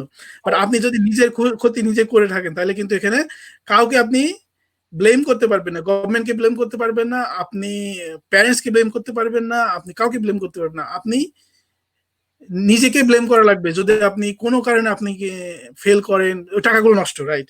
আপনি যদি ফেল করেন কোনো কোর্সে, ওই টাকাগুলো নষ্ট, আপনাকে আবার টাকা দেওয়া লাগবে। একটা পর্যায়ে আমি আই থিঙ্ক 2বার বা 3বার ফেল করলে কলেজ বা ইউনিভার্সিটি অ্যালাউ করে। এবার 2বারের বেশি ফেল করলে ওরা তখন আপনাকে বলবে যে আপনি আর পারতেছেন না, আপনি ইউ আর নট এলিজিবল, আপনাকে হয়তো কোর্স চেঞ্জ করা লাগবে বা আপনাকে দেশে ফিরে যাওয়া লাগবে। তো ভেবে দেখতে হবে ক্যাশ জব করার আগে আপনি আসলে পারবেন কিনা, লোডটা নিতে পারবেন কিনা। জি, এখন আরেকটা জিনিস আপনার কাছে জানি যে এই সিটিতে উবার ইটস বা স্কিপ দ্য ডিশ বা এই ধরনের অনলাইন ফুড সার্ভিস কি অ্যাভেলেবেল আছে কিনা, সার্ভিস কি অ্যাভেলেবেল আছে? এখানে উবার ইটস, জি, নায়াগ্রা বা হ্যামিল্টন, নায়াগ্রার পাশে হ্যামিল্টন, খুব বেশি দূর না। বার্লিংটন বলেন, মিসিসাগা বলেন, আপনি টরন্টো বলেন, সব জায়গায় উবার ইটস আছে, সব জায়গায় স্কিপ দ্য ডিশ আছে। নায়াগ্রাতে লিফট নাই, নায়াগ্রাতে শুধু উবার আছে, মানে আপনার প্যাসেঞ্জার রাইড। তো আপনি যদি প্যাসেঞ্জার রাইড করেন, এটা একদম ভালো ইনকাম। 20 ঘন্টায় আপনি ভালো একটা ইনকাম করতে পারবেন আপনি। বাট প্রবলেম হলো আপনাকে গাড়ি ওন করা লাগবে, গাড়ি ইন্স্যুরেন্স দেওয়া লাগবে, গাড়ি তেল খরচ দেওয়া লাগবে। তো সব মিলে শেষে দেখা যাবে আপনি আসলে বেশি ইনকাম করতে পারতেছেন না। অনেক টাকা যদি উবার ইটস, এখানে গাড়ি ফ্রি পাওয়া যায়, অনেকে হয়তো জানে না, টরন্টো মানে কানাডাতে অনেক সময় গাড়ি ফ্রি পাওয়া যায়। অনেকে তাদের পুরনো গাড়ি এই অ্যাডভার্টাইজমেন্ট দিয়ে যে আমার গাড়িটা কি কেউ এসে নিয়ে যাও ফ্রি। হ্যাঁ, কিন্তু প্রবলেম হলো যে ইন্স্যুরেন্স চাইলে মাইরা ফেলায় আর কি। যে ইন্স্যুরেন্স মেরে ফেলা। আর আপনার পুরানো গাড়ি নিলে তো মেইনটেনেন্স অনেক হাই থাকে, মনে করেন রাস্তার মধ্যে যদি বন্ধ হয়ে যায়, এখানে করে হাইওয়ে গেলে তো দেখে দিত, রাস্তার মধ্যে বন্ধ হয়ে গেলে বিপদ, তখন সিএ কে কল দেওয়া লাগবে, অন্য কাউকে কল দেওয়া লাগবে, আবার ওদের কল দিলে আপনার চার্জ যাবে বেড়ে, এই একটা ঝামেলা যে আচ্ছা, anyway, তা এখন তা অনেক কিছু তো জানলাম। আরেকটা জিনিস আমি জানি, আপনি যে বাংলাদেশ থেকে কানাডাতে আসলেন, আপনি ব্যাংকে কিরকম টাকা দেখাইছিলেন? মানে এই প্রশ্নটা যাওয়ার আগে আমি আমার আগের আর দুইটা লাইন অ্যাড করতে চাই যে please. Bangladesh and Uber Eats মনে হয় ওরা ওয়ার্ক পারমিট চেক করে না, ঠিক আছে? তো ওইটা আপনি আনলিমিটেড করতে পারে ওরা, কিন্তু মাথায় রাখতে হবে যদি আপনার পুলিশে মনে করেন সাডেনলি আপনাকে স্টপ করে এবং আপনার ডকুমেন্ট চেক করতে চায়, তখন একটা প্রবলেমে পড়ার সম্ভাবনা আছে। তো ওইটা করতে হলে কেয়ারফুল করতে হবে। তারপরে এখন মনে লাগে না, কারণ হচ্ছে যে আমার গত লাইভে এক ভাই ছিলেন, উনি উনি উবার করেন, উবার ইটস করেন। তো উনি মাঝে মাঝে আপনার আনলিমিটেড করেন। হ্যাঁ, তা উনি আবার মানে কনফার্ম হওয়ার জন্য সার্ভিস কানাডাকে ফোন দিছিল, কানাডা রেভিনিউকে, যে দেখেন আমি উবারের মধ্যে তো উবার ইটসে যে আমি করি, এটা তো আওয়ারটা ঠিক মতো কাউন্ট করা যাচ্ছে না। কারণ হচ্ছে যে ওদের অ্যাপস হলো আমি যখনই অনলাইনে যাই তখনই এটা কাউন্ট করে, কিন্তু আমি তো সবসময় অনলাইনে থাকা মানে তো না যে আমি ফুড ডেলিভারি করছি। হ্যাঁ, আমি হলো তো আমাকে তো দেখা গেছে যে যখন সারাদিন বসে আছি হয়তো আমি ওই পরিমাণে আমি পাচ্ছি ওরা মাঝে মাঝে, এটা কিভাবে কাউন্ট করবো? তখন ওরা বলছে যে তুমি তোমার প্রতি অনেস্ট থাকো। হ্যাঁ, তুমি মনে করো যে না তুমি 20 ঘন্টা কাজ করছো তাহলে আর করো না। হ্যাঁ, কিন্তু ওদের কথা মতো যেটা দাঁড়ালো যে আসলে ওরাও এটাকে জানে যে এটা কাউন্ট হয় না, কাউন্ট করা যায় না, এটা ফ্লেক্সিবিলিটি আছে। তো সেই কারণে অনেকে দেখা গেছে যে হয়তো দেখা গেছে যে আনলিমিটেড জবও উবার ইটস ডেলিভারি করে ভালো ইনকামও করে। যাক, তা আমার অনেক ভিউয়ার্স এর এই কোয়েশ্চেনটা ছিল যে উবারে কি আনলিমিটেড ডেলিভারি দেওয়া যায় কিনা। Anyway, thanks. তা আমি ওটা ক্লিয়ার হওয়ার জন্য তাকে অনেক মানে খুঁটে অনেক কোশ্চেন করছি, সে সবকিছু ক্লিয়ার করছে। তা এখন হলো যেটা আমি জানতে চাচ্ছিলাম যে Uber Eats and skip the rest তারা দুইটাতে অ্যাকাউন্ট খুলতে পারে, দুই জায়গায় দিতে পারে। হ্যাঁ, একটা থেকে অর্ডার না থাকলে একটা তো অর্ডার পাওয়া যাবে। মানে সবসময় অর্ডারের মধ্যে যেন মানে অল্প টাইমের মধ্যে যেন ভালো ইনকাম করতে পারে, সবসময় যেন অর্ডার পাওয়ার মধ্যে থাকতে পারে। সেই জন্য যতগুলো অ্যাপস আছে ডেলিভারি সবগুলোতে অ্যাকাউন্ট খুলতে পারে এবং সবগুলোতে একসঙ্গে কাজ করতে পারবে, অসুবিধা নেই। তা ওই যে আমি যেটা কোয়েশ্চেন করলাম সামির ভাই, যে ব্যাংকে কিরকম টাকা দেখাইছিলেন? আমি ব্যাংকের এই ব্যাপারটা কভার করার সাথে সাথে আমি আরো দুই তিনটা জিনিস কভার করতে চাই। কানাডাতে স্টুডেন্ট ভিসায় আসতে হলে আপনাকে অনেকগুলো, আপনি যদি কোনো এজেন্সির মাধ্যমে যান বা অনলাইনে আপনি রিসার্চ করেন, অনেক রিকোয়ারমেন্টস আপনাকে ফুলফিল করা লাগে। বাট আমি নিজের এক্সপিরিয়েন্স থেকে দেখি, আমি বেশ কয়েকবার ভিসার জন্য অ্যাপ্লাই করছি, ইউকেতে থাকার সময় করা লাগছে, কানাডাতে থাকার সময় করছি। তো আমি যে জিনিসটা দেখছি যে আপনার আইএলটিএসটা এন্ড যে সলভেন্সি এন্ড লিকুইডিটিটা, ব্যাংকের টাকাটাকে লিকুইডিটি বলে, আর যে সলভেন্সি বলতে আপনার যে টাকাটা কোথেকে আর্নিং সোর্স, এইগুলো আর কি। এইগুলো এই দুইটা জিনিস আপনার এই আর্নিং মানে টাকাটা এন্ড আপনার এই আইএলটিএসটা, এই দুইটা জিনিস খুবই ইম্পর্টেন্ট। ভিসা অফিসার এই দুইটা জিনিসের সবচেয়ে বেশি নজর দেয়। বাকি জিনিসগুলো তো আছে, কিন্তু ফার্স্ট এন্ড সেকেন্ড দুইটা প্রায়োরিটি। আপনি যদি এজেন্সির কাছে দেন, ওরা আপনাকে অনেক কথা শোনাইতে আপনার ভয়টা পাওয়াই দিব, আবার আপনাকে 1 সেকেন্ডে কানাডাতে পাঠিয়ে দেবো, ইউএস তে পাঠিয়ে দেবো। সো সাবধান। তো সবচেয়ে ভালো হয় আপনি নিজে ভেরিফাই করবেন, অনলাইনে নিজে করে সবকিছু নিজে করার চেষ্টা করবেন। তো যাই হোক, তো টাকা দেখানোটা একটা ভেরি ইম্পর্টেন্ট একটা পার্ট, এবং এটা আর্নিং সোর্সটা ভেরি ইম্পর্টেন্ট একটা পার্ট। তো আপনি যখন টাকা দেখাবেন, আপনার যদি 4টা সেমিস্টার হয়, যদি আপনি 2 বছরের কোর্স নেন, ব্যাচেলর হলে আরো বেশি, আই থিঙ্ক ব্যাচেলর হলে আরো বেশি, বাট 2 বছরটা দেখালে হয়। 4 বছর যদি কোর্স হয়, 2 বছর টাকাটা দেখালে হয়, পরে 2 বছর না দেখালে হয়। কারণ ওরা জানে যে যেহেতু ওরা যখন আপনার ডকুমেন্টস গুলো ভেরিফাই করবে, আপনার আর্নিং সোর্স গুলো ভেরিফাই করবে, তখন ওরা বুঝবে যে পরে 2টা বছর ওর সামর্থ্য আছে খরচটা বহন করার। বাট লিকুইডিটি মানিটা ফার্স্ট 2 বছর টাইমস 2। তো আপনার ফার্স্ট 2 বছরে মনে করেন 4টা সেমিস্টার থাকে, 4টা সেমিস্টারে ধরলাম পার সেমিস্টার আপনার খরচ 7,000 করে, তাহলে 4/7 28, রাইট? 28,000 Times 2, let's say 60,000। এই 60,000 টাকা আপনার ব্যাংকে দেখাইলে এনাফ। 60,000 এ কত আসতেছে? বাংলাদেশি টাকায় 36 লক্ষ টাকা মতো আসতেছে, রাইট? তো 36 লক্ষ টাকা দেখালেই এনাফ। আমি দেখাইছিলাম 35 লক্ষ। তো আপনার আমার আমার টাকাটা সবকিছু আমার ছিল না, আমার কিছু ইউকে থেকে ইনকাম ছিল, আর বাকি আমার ফ্যামিলি সাপোর্ট দিছিল, আমার মামা, আমাদের আরো কিছু আত্মীয় স্বজন এরা সাপোর্ট করছিল। তো আপনি বোরোইং করতে পারেন মানুষের কাছে, আপনার যদি আপনার আব্বার যদি এই মুহূর্তে লিকুইডিটি মানে ওই রকম না থেকে থাকে। আর স্পন্সরটা সবসময় আব্বা করলে ভালো হয়, বাট মেক শিওর আপনার ব্লাড রিলেটেড কেউ করতেছে, মানে আপনার হয়তো আপন চাচা বা আপন মামা বা আপন দাদা। সবচেয়ে বেস্ট হয় বাবা মা, দাদা দাদি অথবা নানা নানি, এরা হলে সবচেয়ে বেস্ট হয়। বা আপনি আঙ্কেলটাও দেখাতে পারবেন। এবং কি কারণে সে আপনাকে স্পন্সর করতেছে, কি কারণে বলতে আপনার প্রুভ করতে হবে যে সে আপনার ব্লাড রিলেটেড। আপনি আপনার পোর্টফোলিও যখন বানাবেন তখন মেক শিওর আপনি সব রকমের ডকুমেন্টস, আপনি যে যে ইনফরমেশন দিয়েছেন সব রকমের সাপোর্টিং ডকুমেন্ট দিবেন। সাপোর্টিং ডকুমেন্টস ওরা না চাইলেও দিবেন, যে আপনি এটা প্রুভ করতেছেন যে এটা আমার এইভাবে রিলেটিভ হয়, বা আমার এই টাকাটা এইভাবে আসছে। হয়তো আপনার রেন্টাল ইনকাম আছে, আপনার বাবার রেন্টাল ইনকাম আছে, বা আপনার বাবার পেনশনের টাকা আছে, বা আপনার জমি বিক্রি করা টাকা আছে, বা আপনার যদি গবাদি পশু এই টাইপের থাকে ওগুলো বিক্রি, ফার্মিং এর বিজনেসের টাকা আছে।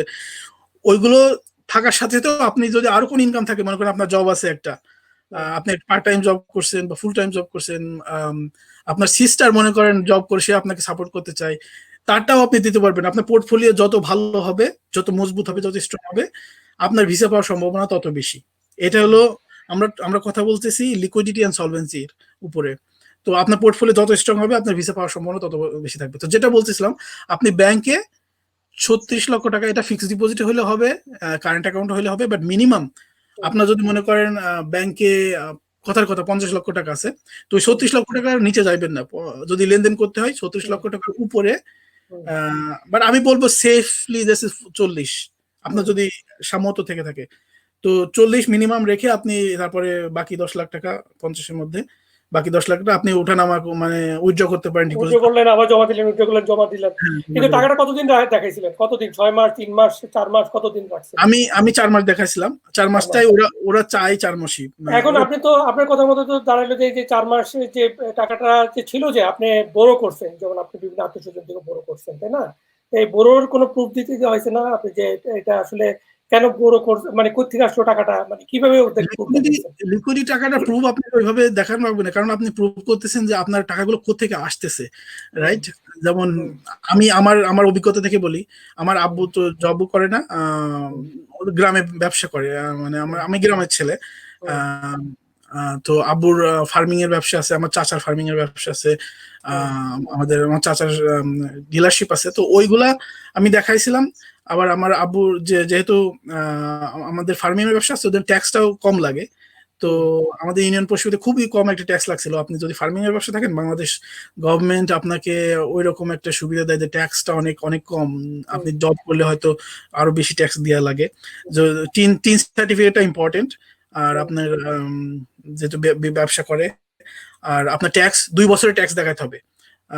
বেশি হলে তো আরো ভালো, মিনিমাম 2 বছর। যে আমার আব্বা বা যে আপনার স্পন্সর, বা আপনার আব্বা বা আম্মা বা যেই হোক আপনার স্পন্সর, সে মিনিমাম 2 বছরের ট্যাক্স দিছে, সেই ফাইলটা আপনাকে দেখাতে হবে। আর হ্যাঁ, যেটা বলছিলাম, আপনি মিনিমাম 40 লক্ষ টাকা মেনটেন করেন 4 মাসের জন্য, this is enough, I will say enough. আরো বেশি হলে তো আরো ভালো। বাট আমার দেখা মতে আমার একটা ছোট ভাই, খুবই কাছের ছোট ভাই, আমি নাম বলবো না, সে 2বার ভিসার জন্য অ্যাপ্লাই করছে। তার আব্বু একজন সচিব, সে খুবই রিচ ফ্যামিলির ছেলে। তার আব্বু 1 কোটি টাকার উপরে দেখাইছে, 1 কোটি 2 কোটি টাকা এরকম দেখাইছে। বাট তার আইএলটিএস ভালো ছিল না বলে, তাদের financial documents everything solid, but তার আইএলটিএস ভালো ছিল না বলে তার ভিসা রিফিউজ হয়েছে। সো ফাইন্যান্সিয়াল যেরকম আপনার স্ট্রং থাকা লাগবে, আইএলটিএস অবশ্যই স্ট্রং থাকা লাগবে। এখানে আরেকটা জিনিস জানি আপনার কাছ থেকে, এসওপি লেখাটা একটা বিরাট ফ্যাক্টর আপনার কানাডা থেকে অফার লেটার পাওয়ার জন্য, প্লাস ভিসা অফিসারকে কনভিন্স করার জন্য। তা আপনি আসলে এই এসওপি লেখার সময় কি কি জিনিসগুলো উল্লেখ করছেন? মানে আপনি এসওপিতে কি লিখছেন? যেহেতু আপনি লেখাপড়া করছেন হলো ইংল্যান্ডে, তারপরে আবার 1 বছর এখানে বাংলাদেশে ছিলেন, ট্রাই করছেন জবের জন্য, তারপর আবার এখানে কানাডাতে আসছেন। তা আপনি ডিপ্লোমার জন্য অফার লেটার নিয়েছেন, আবার মাস্টার্সের জন্য অফার লেটার নিয়েছেন। আপনি এসওপি লেখার সময় আপনি আসলে কি লিখছিলেন? একটা সংক্ষেপে আমি যদি আমাদের আমি যেটা বাংলাদেশ। বলবো আমার নিজের অভিজ্ঞতা থেকে, এসওপি হলো study of purpose. Study of purpose বাংলায় বলে হলো তোমার পড়াশোনার উদ্দেশ্যটা কি, তুমি যে পড়তে চাচ্ছ এর উদ্দেশ্যটা কি, তোমার এক্সকিউজ মি তোমার ফিউচার প্ল্যানটা কি, তুমি আসলে কি চাচ্ছ, এই জিনিসগুলোই আপনার স্টাডি অফ পারপাসে মেনটেন করা লাগে। লেখা যে খুবই প্রফেশনাল হইতে হবে, নাইস নাইস ভোকাবুলারি ইউজ করতে হবে এরকম কিছু না। আপনি নিজের যোগ্যতা দিয়ে যতটুকু জানেন তারপরেই যেন গ্রামেটিক্যাল বা স্পেলিং মিস্টেক না থাকে এটা আপনি অবশ্যই ভেরিফাই করবেন। বাট খুব যে হাই কোয়ালিটি ওয়ার্ডস দিয়ে আপনি ইউজ করা লাগবে এরকম না। আপনি এক পেজের study of purpose enough, 2 page হলে ঠিক আছে। আমারটা 1 পেজ ছিল। তো স্টাডি অফ পারপাসে মেইনলি আপনাকে বলতে হবে, আমি যখন ইউকে তে গেছিলাম আমার তখন স্টাডি অফ পারপাস লাগছিল, আর যখন ইউকে কানাডা দুইবারই লেখা লাগছিল। তো আপনি যখন ইউনিভার্সিটিতে অ্যাপ্লাই করবেন, ওরা আপনার স্টাডি অফ পারপাস চায় না, ওরা জাস্ট চায় আপনার ব্যাকগ্রাউন্ড, প্রিভিয়াস ব্যাকগ্রাউন্ড, আপনার ওয়ার্ক হিস্টোরি বা আপনার এডুকেশন হিস্টোরি বা কোনো গ্যাপ থাকলে ওই সময় আপনি কি করছেন এইটা চাই ইউনিভার্সিটিতে। আর ভিসার জন্য যে এসওপিটা লাগে, স্টাডি অফ পারপাসটা লাগে, এটা খুবই সুন্দর হওয়া লাগবে। মানে বললাম যে আপনি সহজ সরল ওয়ার্ডে লিখতে পারবেন, বাট এটা খুবই অনেস্ট হওয়া লাগবে। যখন একজন মানুষ পড়বে বুঝতে পারবে যে না, আগের লাইনের সাথে পরের লাইনে মিল আছে। আপনি যদি যে ফ্লোটা যদি মেনটেন না করতে পারেন, একটা আপনার যে প্ল্যানটা আপনি একজনকে বলতেছেন, যে আমি যেমন আপনার সাথে কথা বলতেছি, আমার ফ্লোটা যদি আমি সুন্দরভাবে মেনটেন না করতে পারি, তাহলে ওরা বলবে যে ওরা ভাব যে ভিসা অফিসার ভাবে এটা totally on the grace of visa officer, right? তো ভিসা অফিসার যদি সন্তুষ্ট হয় আপনার ভিসা কনফার্ম। এখানে জাস্টিন ট্রুডোকে বলে লাভ হবে না, বা ওই যে অর্থমন্ত্রী বিল মর্নকে বলে লাভ হবে না।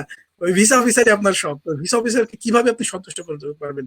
আপনার আপনার এসওপি এমন ভাবে লিখবেন যে আপনাকে প্রুভ করতে হবে যে আপনি পড়াশোনা শেষ করে ব্যাক করবেন। আপনি যে কেন যাচ্ছেন পড়তে, বাংলাদেশে কি সমস্যা পড়লে, বা অন্য কোনো দেশে কেন যাচ্ছেন না, কানাডাতে কেন, ওই কলেজে কেন যাচ্ছেন, ওই কলেজের সাথে আপনার কি সম্পর্ক, বা ওই ইউনিভার্সিটিতে ওই সিটিতে কেন যাচ্ছেন, সবকিছু লিখবেন।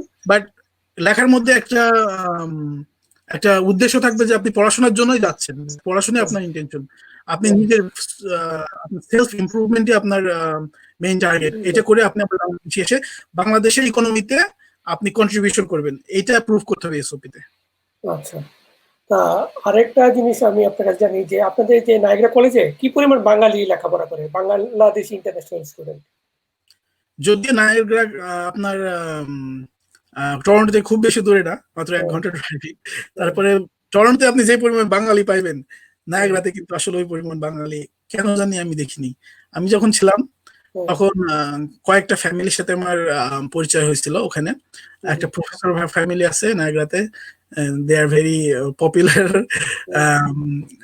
ওনাদের প্রফেসরের একজন ভাই আছে, আমি ওনার নামটা বলতেই চাই, মাসুদ আঙ্কেল। মানে উনি খুবই, ওনার ফ্যামিলি উনি খুবই, ওরা খুবই ভালো মানুষ। আমরা যখন ছিলাম তখন, এখন জানি না আমি, 2017 সালে 18 সালে আমরা মাত্র 8 থেকে 10 জন বাঙালি ছিলাম। তো উনি আমাদের ওনারা ওই ফ্যামিলি আমাদেরকে সেকেন্ড প্যারেন্টস এর মতো দায়িত্ব পারে। এবার ঈদের দিন মাংস বাসায় দিয়ে গেছে, আমরা মসজিদে নামাজ পড়তে যেতাম, আমাদেরকে বাসায় ড্রপ করে দিয়ে দিত। মানে না করলে কিছু না, কিন্তু তারপরে করতো। এটা হলো, আপনি দেখবেন বাংলাদেশি, আমরা যখন বাংলাদেশ থাকি একজন মানুষ আরেকজনের উপকার করতে চায় না, কিন্তু বিদেশি আসলে ওই যাকে, যেমন আপনার কথাই বলি, আপনি যদি আজকে আমার সাথে কথা বলা শেষ করে একটা স্টুডেন্ট দেখেন, সে আপনার অটোমেটিক আপনার মনে মনে যে এই তো আমার ভাই, এই তো আমার ছেলে, এই তো আমার সব, মানে আপন করে নিবেন, আপনি আপনার সাধ্যমতো চেষ্টা করবেন। তো আমি একটা জিনিস বলি যে আপনার বিদেশে যখন আসবেন, দেখবেন যে আমাদের বাঙালিরা কত মহানুভব, এখানে এসে তারা কত মহানুভবতার পরিচয় দেয়। এখানে ফ্যামিলিগুলো, আপনি যদি কোনো বাঙালি ফ্যামিলি দেখবেন, যদি আসার পরে দেখেন, কথা বলবেন, দেখবেন তারা আপনাকে বলতে হবে, আপনি চুপ করে থাকলে হবে না। বা আপনি দেখছেন একজন বাঙালি, আপনি ইগনোর করছেন, তাহলে তো সে আপনাকে চিনলো না। বাট আপনি যদি অ্যাপ্রোচ করেন, আপনি যদি শুধু আসসালামু আলাইকুমটা বলেন, তাহলে দেখবেন যে আপনার খোঁজ খবর নিচ্ছে। এরা অনেক অনেক অনেক হেল্প, তো অনেক হেল্প করে। তো নায়াগ্রাতে এরকম খুবই কম ফ্যামিলি, বাট যারা আছে আমি বলবো তারা সলিড পিপল। আচ্ছা, তা সাইবুল ভাই এবারে একটু পার্সোনাল ব্যাপার টপিকস নিয়ে আসি। আমি যতটুকু জানি আপনি ম্যারিড, বিয়ে করেছেন, এবং আপনার বিয়েটা প্রেম গঠিত বিয়ে, প্লাস আপনি এখানকার একজন সিটিজেনকে বিয়ে করছেন। জি। আপনার ঘরে ২ জন সন্তানও আছে। রিসেন্টলি হয়তো ২ সপ্তাহ হইছে আপনার একটা নতুন বেবিও হইছে। তো আপনাকে কনগ্রাচুলেশন। Thank you. এখন বাংলাদেশে এই আপনি একজন বাঙালি হিসেবে একজন ফরেনারকে বিয়ে করছেন। এতে আপনার কি সুবিধাটা হয়েছে? মানে আ একটা তো হলো এটা হলো আবেগের ব্যাপার। একজনকে আপনি ভালোবাসছেন, বিয়ে হইছে সেটা তো ভিন্ন ব্যাপার। এটা এবং যেহেতু আমি সবারই আল্টিমেট গোল থাকে এটার একটা সফল পরিণতি। সেটা হইছে। কিন্তু এতে আপনার ইমিগ্রেশনে আপনার কি সুবিধা বা অসুবিধা আপনি ফেস করছেন? যে আপনার পিয়ারে এটা কোনো এফেক্ট করছে কিনা বা এটার জন্য আপনি কোনো সমস্যা ফেস করতেছেন কিনা? এটা আমাকে একটু বলবেন না? আমি আমি আমি একটু আমি যদি অনেস্টলি বলি, যেহেতু আপনি পার্সোনাল কোয়েশ্চেন করছেন, আমি অ্যান্সারটা পার্সোনালি হওয়া লাগবে, তাছাড়া এই অ্যান্সার দেওয়া মুশকিল। তো আমি আপনাকে প্রথমেই বলেছি যে আমি ওই সময় যেহেতু আমার পড়াশোনা মাত্র শেষ, দেখেন আমি নায়াগ্রাতে খুব কম কম বাঙালি, মাত্র আমি বললাম 10 জন, আমরা 8 জন বা 10 জন ফ্রেন্ড ছিলাম। তো ওখানে মনে করেন যে ছিল, ফ্যামিলিরা ছিল, তারপরেও আপনি দেখেন যে আপনি একাকিত্ব বোধ সামটাইমস করে না। আপনার একটা সময় মনে হয় যে আপনার একজন ফ্যামিলি মেম্বার থাকলে খুব ভালো হতো, আপনার ওয়াইফ বা মানে আপনার প্যারেন্টস বা যে কোনো একজন থাকলে ভালো হতো। আপনি sometimes you feel alone, right? তো সেখান থেকেই মনে করেন আমার মানে রিলেশনের একটা চিন্তা মাথায় আসে যে পড়াশোনা শেষ হলে এখন মনে হয় বিয়ে শাদীর দিকে একটু মুভ করা দরকার। আর আমি পড়াশোনা যেদিন আপনাকে আগেই বলছি, যেদিন আমার ফাইনাল পরীক্ষা শেষে, সেদিন আমি আমার যে জবটা আমি খুঁজছিলাম আমি পেয়ে যাই। তো আই ওয়াজ ওয়ার্কিং, আমার এক্সপেরিয়েন্সের জন্য আমি আমি আমার আমার পয়েন্ট বুঝে গেছিল, ঠিক আছে। আমি আমার পুরো টার্গেট ছিল যে এক্সপেরিয়েন্স আমি অ্যাপ্লাই করবো আমার 1 বছরের অভিজ্ঞতা হওয়ার সাথে সাথেই। তো এর মধ্যে আবার পরিচয় হয়ে গেল আপনার আমার ওয়াইফের সাথে। তো আমরা এখানে হ্যামিল্টনে পরিচয়। আম, তো আমি আমি আমাদের আমাদের ক্লাসমেটও ছিল অনেকে আমাদের, বাট আমি সবসময় চেয়েছি যে আমার লাইফটা, যেহেতু আমি একটু রিলিজিয়াস মাইন্ডের, সরি, সরি। তো আমি মুসলমান কাউকে বিয়ে করতে চেয়েছি। এটা আমার সবসময়, আমার ডাজেন্ট ম্যাটার, যেহেতু আমি ছোট থেকে বাইরে থাকি, এটা বাঙালি হওয়া লাগবে এরকম কোনো বাধ্যবাধকতা ছিল না। বাট আমরা সবসময় একটাই, এই মুসলমান, একজন ভালো মুসলমান ফ্যামিলি, একজন ভালো শিক্ষিত মেয়ে লাগবে, যে বুঝবে সবকিছু, যে আমাকে বোঝার চেষ্টা করবে। অনেক অনেক জিনিস, অনেক সময় আছে যে আমি একটা জিনিস ভাবতেছি, বাট দেখা যাচ্ছে যে আমি অনেকে চাই গ্রাম থেকে একটা সুন্দর মেয়ে বিয়ে করার। আমি বলবো তারাও ভালো, খুবই ভালো, সমস্যা নেই, গ্রাম থেকে সুন্দর, কিন্তু আন্ডারস্ট্যান্ডিং অনেক সময় ঝামেলা হয়ে যায়, ঠিক আছে। যে আপনি যে জিনিসগুলো বলতে চান সেগুলো বুঝতে পারে না। তো আমি মনে হয়েছে আমার সেম ক্যাটাগরি আমি কারোর সাথে বিয়ে করবো। তো এখান থেকে আমার ওয়াইফ এখান থেকে পড়াশোনা করছে, ইয়র্ক ইউনিভার্সিটি থেকে গ্রাফিক ডিজাইনে পড়াশোনা করছে। আর তার ফ্যামিলি খুব ভালো, তার আব্বা মা খুবই ভালো। মানে বিয়ে করার আগে একটু পার্সোনালি বলে ফেলছি আপনাকে, আগে পরিচয় হয়েছিল, তখন আমার মনে হলো যে না, this is the person who I am looking for. তো এইভাবেই পরিচয়। আর যেহেতু আমি আমার এক্সপেরিয়েন্স অলমোস্ট মানে আমার 1 ইয়ার এক্সপিরিয়েন্স বিয়ের সময় আমার 1 এক্সপিরিয়েন্স বুঝে যাচ্ছিল। তো আমি যখন লয়ারের সাথে গিয়ে কথা বললাম, তো লয়ার আমাকে বললো যে তোমার জন্য 2টা অপশন আছে, তোমার এক্সপ্রেস পয়েন্ট হচ্ছে, তোমার পয়েন্ট বুঝে গেছে, আর তুমি যেহেতু তোমার ওয়াইফ যেহেতু এখানকার সিটিজেন, তো সেজন্য তুমি সেটার সুবিধা, তোমার হাতে 2টা অপশন আছে, তুমি এখন কোনটা নিবা। বাট প্রবলেম হলো, 2টাতে সময় একই লাগবে, 6 মাস লাগবে। বাট প্রবলেম হলো তোমার এক্সপ্রেস এন্ট্রিতে কিছু টাকা দেখানো লাগবে ব্যাংকে, যেটা স্পজাল ভিসাতে লাগে না। তো আমি তখন বললাম, আমার কাছে তখন কিছু টাকা ছিল, আমি ওইরকম একটা মেন্টালিটি, ওইভাবে প্রিপারেশন নিয়েছিলাম যে আমাকে টাকা পয়সা জমাইতে হবে, আর কিছু 1 বছর কাজও করছি, কিছু সেভিংস ছিল। তো পরে আমি দেখলাম যে দরকার কি, স্পেশাল ভিসাতে যখন হচ্ছে তখন স্পেশাল ভিসাতে অ্যাপ্লাই করি। তখন লয়ার বললো হ্যাঁ, এটা মানে গুড ডিসিশন হবে। তো আমরা ওইভাবে স্পেশাল ভিসাতে অ্যাপ্লাই করি, অ্যান্ড দেন 6 মাসের মধ্যে আমার কাগজপত্র হয়ে যায় রেডি। আচ্ছা, আচ্ছা। তাহলে স্পাউসে যেটা হয় যে স্পাউসের জন্য তো স্পাউসের থ্রুতে যদি পিয়ার পাওয়াটা ইজি অনেকটা, তাই না? কোনো অ্যাসেল ছাড়া। ভাই এখানে তো এরকম আছে যে অনেকে তো কন্ট্রাক্ট ম্যারেজ করে। হ্যাঁ, যে অনেক কিন্তু এই কানাডাতে বা নর্থ আমেরিকাতে অনেক এই ধরনের একটা বিজনেস একসময় গড়ে উঠছিল। এখন আমি জানি না স্ট্যাটাসটা কি।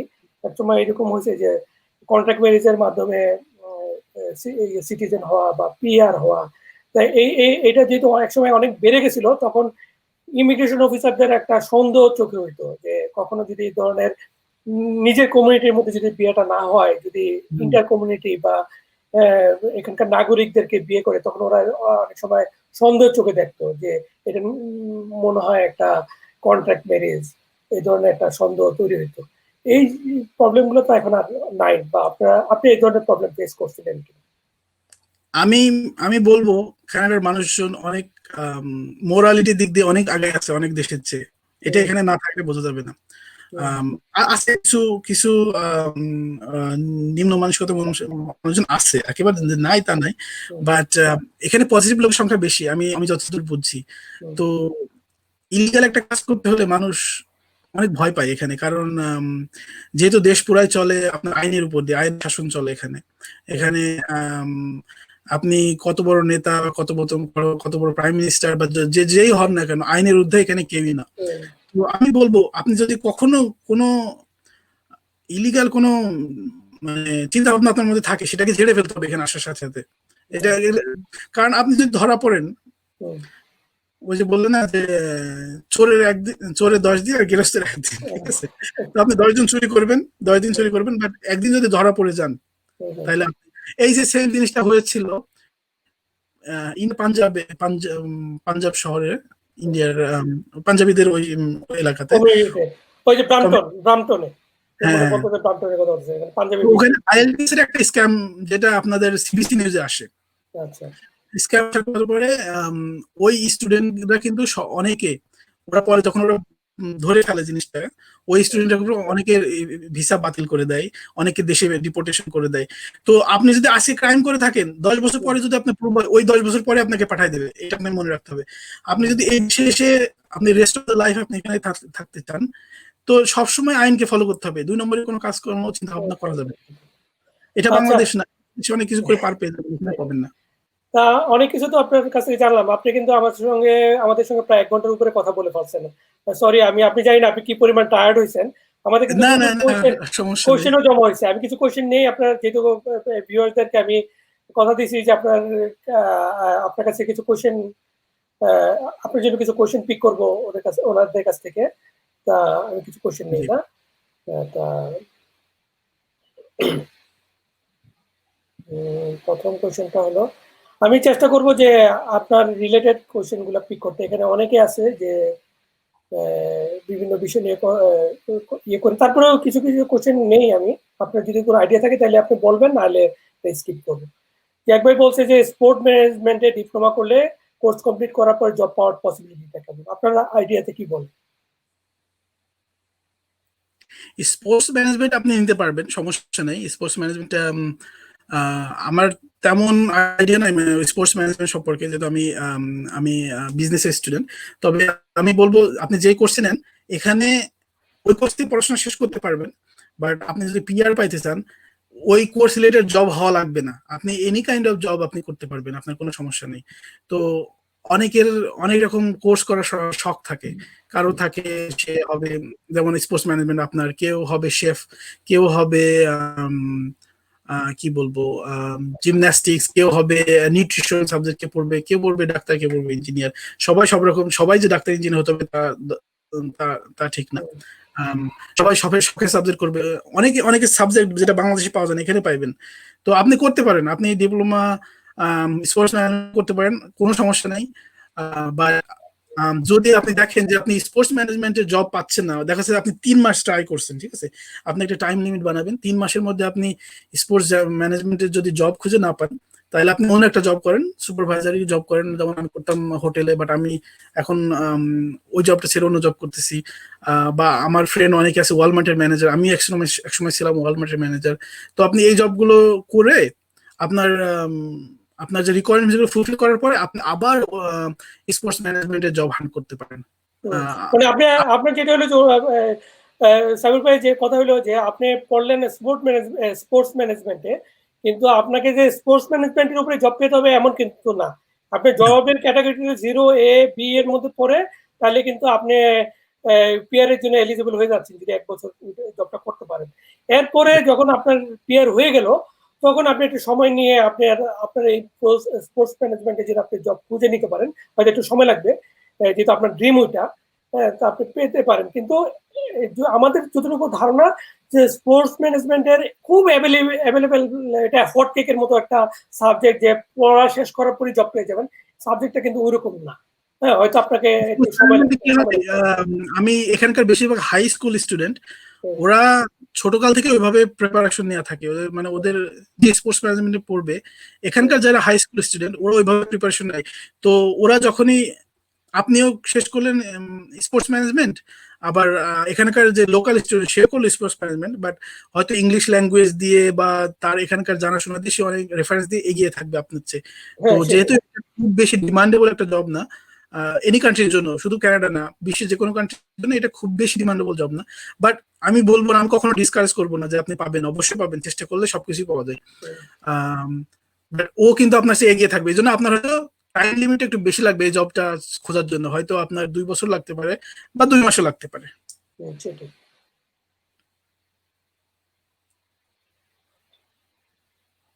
সেপ্টেম্বর ইনটেক নিয়ে কিছু বলেন, অল্প কথা যদি বলেন, মানে এই সেমিস্টারে এই সেপ্টেম্বর ইনটেকে আসলে সবচেয়ে বুদ্ধিমানের কাজ, যেহেতু তো এটা হলো স্টার্টিং মানে ফল সেশনটাকে এখানকার একাডেমিক ইয়ারের স্টার্ট হিসাবে ধরা হয়।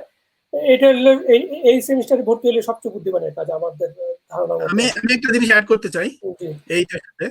আপনাদের যদি কারো কোঅপ করার ইচ্ছা থাকে, কোঅপ যেটাকে বলে ইন্টার্নশিপ, বাংলাদেশে এবং ইন্টার্নশিপ, বেতনও পাবেন, ইন্টারনি প্লাস বেতনও, এটাকে তো বলে কোয়ার। যদি আপনার কোঅপ বা ইন্টার্নশিপ আপনার কোর্সে থেকে থাকে বা করার ইচ্ছা থাকে, এটা কিন্তু খুবই ইম্পর্টেন্ট। কখনো কোঅপ এবং ইন্টার্নশিপকে আপনারা নিচু চোখে দেখবেন না, অবহেলা চোখে দেখবেন না, এটা খুবই ইম্পর্টেন্ট। এটা আপনার এক্সপিরিয়েন্স দিবে, এটা আপনাকে কলেজ বা ইউনিভার্সিটি আপনাকে সর্বোচ্চ সহযোগিতা করবে কোঅপ বা ইন্টার্নশিপ পাওয়ার জন্য। এটা পেইড, ঠিক আছে? এটা এর জন্য আলাদা করে অ্যাপ্লাই করা লাগে, ওয়ার্ক পারমিটের জন্য আলাদা করে অ্যাপ্লাই, খুবই ইজি প্রসেস। আপনাকে কোনো ফান্ড টান্ড কিছু দেখানো লাগে না, আপনি এখানে আসলে ভিসার জন্য অ্যাপ্লাই করা খুবই ইজি, কোনো ফান্ড টান্ড কিছু দেখানো লাগে, জাস্ট শুধু কলেজ থেকে একটা লেটার নিয়ে অ্যাপ্লাই করে দেবেন। যাই হোক, তো আপনি যদি কোঅপ করার ইচ্ছা থাকে অবশ্যই সেপ্টেম্বর ইনটেকে আসার চেষ্টা করবেন, কারণ আপনার কোর্সটা ওইভাবে সেপ্টেম্বরে শেষ হবে এবং কোঅপটা ওরা সেপ্টেম্বরে ফেলবে। ঠিক আছে, একাডেমিকটা আপনার সেপ্টেম্বরের আগে শেষ হবে এবং কোঅপটা আপনাকে সেপ্টেম্বরে ফেলবে। এবং সেপ্টেম্বরে এখানকার কোম্পানিগুলোর বাজেট তৈরি হয় বা কোম্পানির প্ল্যানিং তৈরি হয়, ওরা কিভাবে কাকে হায়ার করবে, কতজন ইন্টার্নশিপ, তো সেপ্টেম্বরে এগুলো হায়ার করে বেশি। আপনার কোঅপ পাওয়ার চান্সটা সেপ্টেম্বরে বা সামারেই বেশি থাকে। তো যদি সেপ্টেম্বর বলবো যে একটা এই কারণের জন্য সবচেয়ে মেইন হাব, যেখানে যে সময় ওরা ইউনিভার্সিটি কলেজগুলো টার্গেট থাকে শুধু স্টুডেন্টের, অন্যগুলো রানিং স্টুডেন্ট, কন্টিনিউয়াস স্টুডেন্ট সব পড়ে, কিন্তু সেপ্টেম্বরে অল নিউ স্টুডেন্ট। তো আপনি যদি নিউ স্টুডেন্ট হয়ে থাকেন, সেপ্টেম্বর আমি বলবো যে সবচেয়ে best time to apply for. এখন সেপ্টেম্বরের জন্য যদি কেউ ট্রাই করে, তার কতদিন আগে বাংলাদেশে তার শুরু করতে হবে প্রসেসিংটা? যে কোনো আমি বলবো ক্যানাডা বর্তমানে ইন্টারন্যাশনাল স্টুডেন্টের জন্য সবচেয়ে ফেভারিট কান্ট্রি।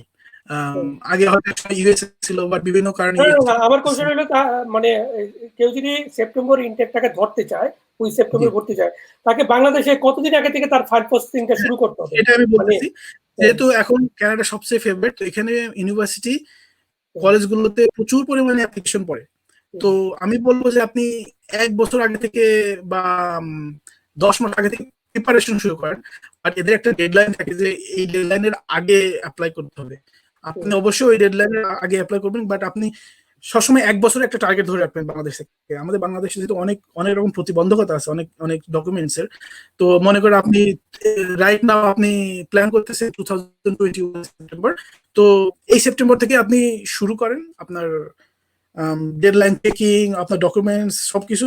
আপনি 1 বছর টাইম নেন, তারপর আইএলটিএস এর জন্য এখন থেকে প্রিপারেশন নেওয়া শুরু করেন।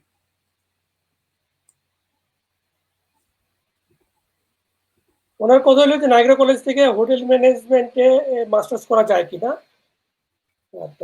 নাইগ্রা কলেজ থেকে হোটেল ম্যানেজমেন্টে মাস্টার্স করতে কত টাকা টিউশন ফি কস্ট হবে, আর হোটেল ম্যানেজমেন্ট রিলেটেড জব কি অ্যাভেলেবেল স্পেসিফিকলি ইন টরন্টোতে? আপনি যদি নায়াগ্রা বা টরন্টো বা দিস সাইড, হ্যামিল্টন দিস সাইডে, এখানে এইদিকে সবচেয়ে বেশি হোটেল নায়াগ্রা সাইডে আমি বলবো। টরন্টো থেকে শুরু করে নায়াগ্রা পর্যন্ত কানাডার প্রচুর সবচেয়ে বেশি হোটেল, প্রচুর হোটেল, হ্যাঁ। প্রচুর হোটেল। তো আপনার যদি হোটেল ম্যানেজমেন্ট ফেভারিট থেকে থাকে তাহলে আপনি এখানে আমি যে শহর থেকে হ্যামিল্টন আছে ম্যাকমাস্টার, সেন্ট ক্যাথরিন্স বা নায়াগ্রা এলাকায় আছে ব্রক ইউনিভার্সিটি, তারপরে টরন্টোতে আছে ইউনিভার্সিটি অফ টরন্টো, ওইটা একটু expensive but careful. So masters যদি করতে চান আপনাকে ইউনিভার্সিটিতে অ্যাপ্লাই করা লাগবে। কলেজগুলোতে মাস্টার্স করে না, করলে খুবই লিমিটেড একটা দুটো সাবজেক্ট। হোটেল ম্যানেজমেন্টে মাস্টার্স করতে হলে নায়াগ্রা কলেজে না, আপনি ব্রক ইউনিভার্সিটি অ্যাপ্লাই করতে পারেন। হুম। তা সেটাই। আচ্ছা, এই ফাঁকে একটুখানি আপনি যেহেতু হ্যামিল্টনের কথা বলছেন, আপনাকে জিজ্ঞেস করতে ভুলে গেছি। যে আপনি যেহেতু এই মুহূর্তে হ্যামিল্টনে থাকেন এবং ম্যাকমাস্টারের কাছাকাছি থাকেন, হ্যাঁ? তো এই সিটিটা আসলে স্টুডেন্টদের জন্য কিরকম? যারা ম্যাকমাস্টারে লেখাপড়া করতে আসে, তারা এই সিটিতে পার্ট টাইম জবের ফেসিলিটি কেমন পাবে? প্লাস এখানে উবার ইটস, তারপরে এই হোম ডেলিভারি, অ্যা এই জবগুলার ফেসিলিটি কেমন আছে? আপনি যদি আমাদেরকে একটু এই ফাঁকে একটুখানি আমাদেরকে এটা আসলে একটা আইডিয়া দেন। হ্যামিল্টন, আমি বলবো Hamilton is a hub for all the industry. হ্যামিল্টনে প্রচুর স্টিল ইন্ডাস্ট্রি আছে, আর হসপিটাল আছে। তো হ্যামিল্টন যদি কেউ ম্যাকমাস্টার আসতে চাই, হেলথ স্টাডিজ এর পরে আসলে সবচেয়ে ভালো হয়, আর অথবা ইন্ডাস্ট্রিয়াল রিলেটেড কোনো সাবজেক্টে আসলে ভালো হয়। বাট ম্যাকমাস্টার আপনি যে কোনো সাবজেক্টের জন্য আপনার যদি প্ল্যান থাকে যে আপনি হ্যামিল্টনে সেটেল হবেন, তাহলে আমি বলবো হেলথ স্টাডি অ্যান্ড ইন্ডাস্ট্রিয়াল কোনো সাবজেক্টে। আর যদি আপনার ইচ্ছা থাকে যে আমি ম্যাকমাস্টার থেকে পড়বো, but doesn't matter where I get the job, মানে সেটেলমেন্ট যে কোনো শহরে হলে হবে, তাহলে অবশ্যই ম্যাকমাস্টার আসবেন। ম্যাকমাস্টার কিন্তু হলো ওখানে আপনার মানে এই লিভিং কস্ট, তারপরে পার্ট টাইম জবের সুযোগ সুবিধা কেমন আছে ম্যাকমাস্টারের স্টুডেন্টদের জন্য? হ্যামিল্টন মনে করেন পার্ট টাইম জব আপনি হয়তো রেস্টুরেন্ট বা গ্রোসারি শপ এই টাইপের মনে পাবেন ফার্স্টে। আরো এখানে যেহেতু এত আপনার টরন্টোর মধ্যে এত বড় শহর না, বা এত কি বলবো, জব অপরচুনিটি এখানে একটু কম টরন্টো চেয়ে, বাট পাবেন পাবেন যেন অনেকে করতেছে, জব পাবেন পার্ট টাইম, অন্য হয়তো কোর্স রিলেটেড পাবেন না, অন্য টাইপের জব পাবেন। বা আমি বলবো Hamilton McMaster university is one of the top university of Canada. অবশ্যই অবশ্যই আপনি ম্যাকমাস্টার ইউনিভার্সিটি আসবেন, খুবই ভালো। এখানে এখান থেকে পড়াশোনা করলে জব পাওয়ার সম্ভাবনা অনেক বেশি।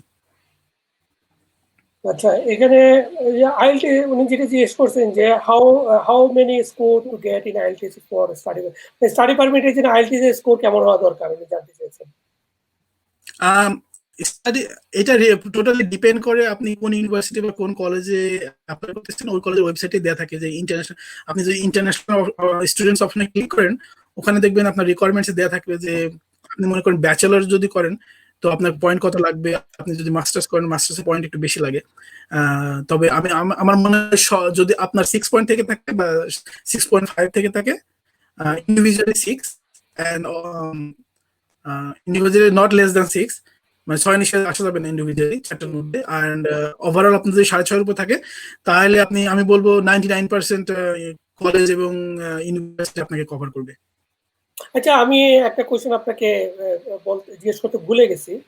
আপনার এই যে নায়াগ্রা কলেজে আপনার মিনিমাম মানে ভর্তির জন্য মিনিমাম আইএলটিএস স্কোর কত লাগে, আর মিনিমাম রেজাল্ট কিরকম লাগে, বা বাংলাদেশের এইচএসসি এসএসসি রেজাল্ট কিরকম লাগে? রেজাল্টটা আসলে খুব একটা ফ্যাক্ট করে না আমি বলবো। আর বাংলাদেশে মোটামুটি স্টুডেন্টরা ভালো রেজাল্ট করে। আপনি তো জানেন এই ক্লাসের তো অভাব নেই বাংলাদেশে। তো আমি মনে করি বাংলাদেশি স্টুডেন্টদের জন্য রেজাল্টটা খুব একটা ব্যারিয়ার না। তারপরে আমি বলবো যে আপনার যদি ইউনিভার্সিটি স্টুডেন্ট হন, আপনার পয়েন্ট যেন থাকে মনে করেন 2.5 পয়েন্টের উপর থাকে, 2.5 এর উপরে রাখার চেষ্টা করবেন, যেটা খুব একটা হার্ড না। আপনি যদি এইচএসসি স্টুডেন্ট হয়ে থাকেন, পাশ করা স্টুডেন্ট, তাহলে আমি বলবো আপনার 4 পয়েন্টের উপরে এসএসসি এবং এইচএসসি দুটো থাকলেই হবে। বাট আমি এগেইন বলতেছি যে রেজাল্টের চেয়ে বড় ফ্যাক্টর হলো আইএলটিএস। আইএলটিএস কেমন কেমন থাকা লাগে? আইএলটিএস আপনি ব্যাচেলর কোর্সের জন্য আমি বলবো 5.5, একটু আগে বলছি 6.5 হলে সবকিছু কভার করবে। আর 5.5 হলে ভালো হয়, মানে সরি 6.5 হলে ভালো হয়, বাট 5.5 হলে মোটামুটি কভার করবে যে না অনেক কলেজ, বেশিরভাগ কলেজ কভার করে ফেলবে। বাট চেষ্টা করবেন যেন 6 নিচে ইন্ডিভিজুয়ালি না আসে, কারণ আপনি যখন পিআর এর জন্য আবার অ্যাপ্লাই করবেন তখন আপনাকে আবার আইএলটিএস দেওয়া লাগবে। সো আইএলটিএস জিনিসটা ইন্টারন্যাশনাল স্টুডেন্টের জন্য একটা ওতপ্রোত ভাবে জড়িত। ইন্টারন্যাশনাল স্টুডেন্ট মানে আইএলটিএস বা টোফেল যেটাই বলেন বা ডুওলিঙ্গো হয়তো বর্তমানে করতেছে অ্যাকসেপ্ট সব ইউনিভার্সিটি, সব কলেজে করতেছে না, বাট একটা সময় হয়তো এরা আরো আরো করবে, কারণ ডুওলিঙ্গো মোটামুটি ভালো, আমি ডুওলিঙ্গোতে প্র্যাকটিস করি। বাট ও IRCC has announced Duolingo will not be accepted, then তাহলে ডুওলিঙ্গো তো করার কোনো প্রশ্নই আসে না, তাহলে আপনি আইএলটিএসটাই করেন। আইএলটিএসটাই আমার মনে হয় সবচেয়ে ইজি, সবচেয়ে ভালো, উইদাউট এনি রিস্ক। তাহলে এখন বাংলাদেশ থেকে যদি কেউ ইন্টারন্যাশনাল ড্রাইভিং লাইসেন্স না নিয়ে আসে, তাহলে কানাডাতে ড্রাইভিং লাইসেন্স পাওয়ার প্রক্রিয়াগুলো সম্ভবত উনি জানতে চাচ্ছে এবং কেমন খরচ হতে পারে। আমি বলবো শুধু নট স্টুডেন্টস, ওয়ার্কিং বা ট্রাভেল যেটাই বলেন, স্টুডেন্টস, ওয়ার্কিং, ট্রাভেল, যে কারণে আপনি বিশ্বের যে দেশে যান, ড্রাইভিং লাইসেন্সটা যদি আপনার থাকে, আপনি দেখবেন আপনার লাইফ হয়তো 2 বছর আগে গেছে, 3 বছর আগে গেছে। ড্রাইভিং লাইসেন্সটা আমাকে একজন বলছিল যে swimming, driving and cooking, this three আর everybody should know this three things, cooking, swimming and driving. তো এই 3টা জিনিস আপনি জানবেন, এটা আপনার এই যে একটা হিউম্যানের বেসিক বর্তমান যুগে। হ্যাঁ, বর্তমান জানা লাগবেই। তো ড্রাইভিং নিয়ে যেহেতু কথা বলছি, ড্রাইভিং আপনি অবশ্যই দেশ থেকে পাস করেন, ফুল লাইসেন্সটা নেন। আপনাকে ইন্টারন্যাশনালি কনভার্ট না করলে হবে, এখানে এসেও করতে পারবেন বা বাংলাদেশে করলেও করতে পারবেন। আপনি যদি বাংলাদেশ থেকে 2 বছর মেয়াদী ড্রাইভিং লাইসেন্স নিয়ে আসেন, তাহলে এখানে এসে আপনি সরাসরি রোড টেস্টে যেতে পারবেন এবং রোড টেস্ট পাস করলে আপনি সঙ্গে সঙ্গে লাইসেন্স পেয়ে যাবেন। কানাডার এই অন্টারিও প্রভিন্স আর অন্যান্য প্রভিন্সের মধ্যে ড্রাইভিং লাইসেন্সের একটা পার্থক্য আছে। অন্টারিও প্রভিন্সে আপনি ড্রাইভিং লাইসেন্স 3টা ক্যাটাগরি আছে, একটা হলো G1, আরেকটা হলো G2, আরেকটা হলো G। G1 টা হলো বাংলাদেশের যে লার্নার লাইসেন্স, সেটা আপনি যাদের লাইসেন্স নেই তারা এসে G1 নিতে হবে।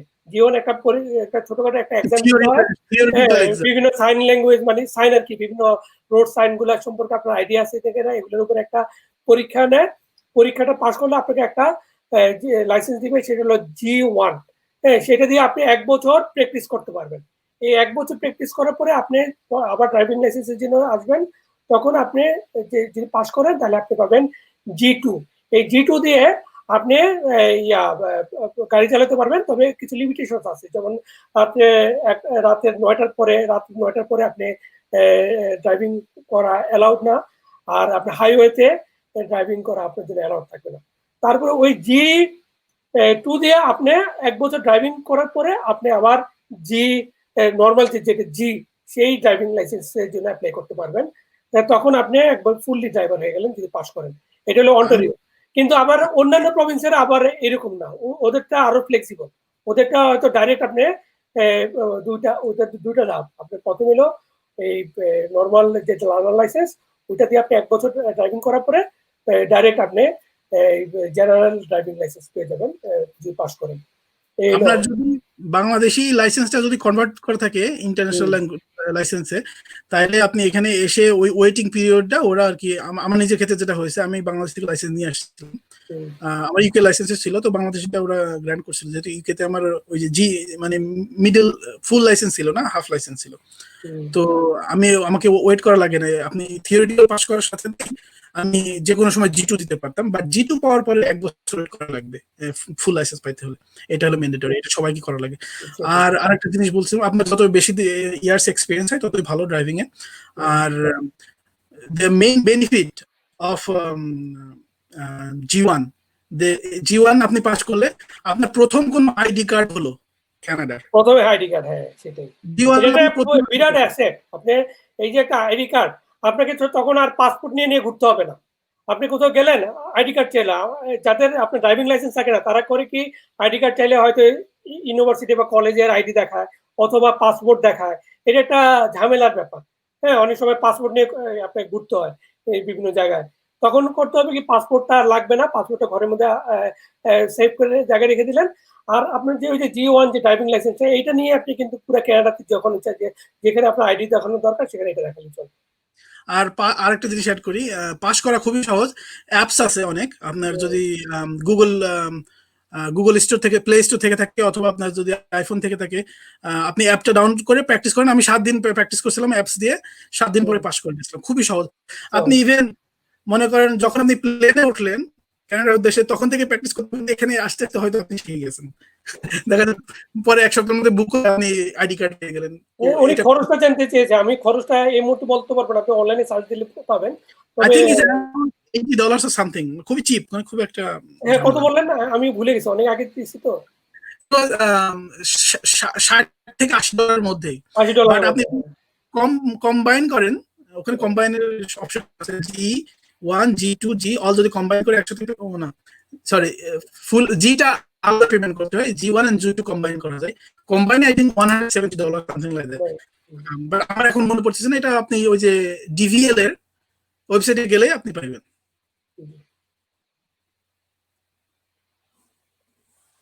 উনি 2016-তে এইচএসসি দিয়েছেন। হ্যাঁ, তা এই বছর যদি উনি কানাডাতে ডিপ্লোমা করতে চান, তাহলে কি ভিসা পাওয়ার পসিবিলিটি, ওনার একটা ভালো স্টাডি গ্যাপ আছে, যেহেতু 2016 আর এখন ডিপ্লোমা করতে যেতে যাচ্ছেন। পাবেন যদি আপনি ঠিকমতো এসওপি লিখেন, আর এই যে স্টাডি গ্যাপটা কেন হয়েছে সেটা ভালো ব্যাখ্যা দিতে পারেন।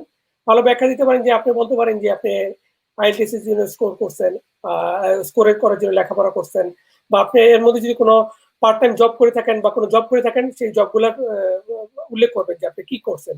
আপনার এই যে গ্যাপটা কেন হয়েছে সেটা একটা যুক্তিসঙ্গত ভালো একটা ব্যাখ্যা দিতে পারেন, এবং ভালো করে যদি এসওপি লিখতে পারেন, তাহলে আশা করি কোনো সমস্যা হবে না। আর ওই যেটা বললাম যে দুটো ফ্যাক্টর, যে আইএলটিএস এর স্কোর আর ব্যাংক সলভেন্সি বা ব্যাংক ব্যালেন্স, যেটা বলে না কেন, এটা যদি ঠিকমতো দেখেন তাহলে সম্ভাবনা আছে।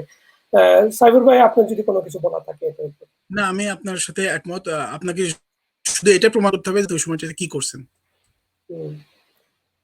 উনি বলছেন সামারের বিষয়টা ক্লিয়ার করে দেন। উনি কি ক্লিয়ার করে দেন? হয়তো সামার জবের কথা। হ্যাঁ, সামারে আপনি ফুল টাইম জব করতে পারবেন। হ্যাঁ, সামারে এখানে কানাডা অনেক সুন্দর। সামার খুবই সুন্দর কানাডা। হ্যাঁ, আপনি যদি সেপ্টেম্বরে না আসেন তাহলে সামারের গ্যাপ পাওয়ার সম্ভাবনা নাই বললেই চলে। সেটাই। এখন এটা একটা, কেউ যদি পার্ট টাইম জব করে এই নায়াগ্রা কলেজে টিউশন সে দিতে পারবে কিনা, মানে সেটা যেটা মিন করতেছে যে ধরেন যে পার্ট টাইম যে 20 আওয়ার্সের যে 20 আওয়ার যে জব পার উইক, সেই জব করে প্লাস সামারে ফুল টাইম জব করে, এই দুইটা কম্বাইন করে উনি কি টিউশন ফিটা দিতে পারবেন? আমি এই বিষয়ে এই জিনিসটা আসলে বলতে চাই স্টুডেন্টদের জন্য।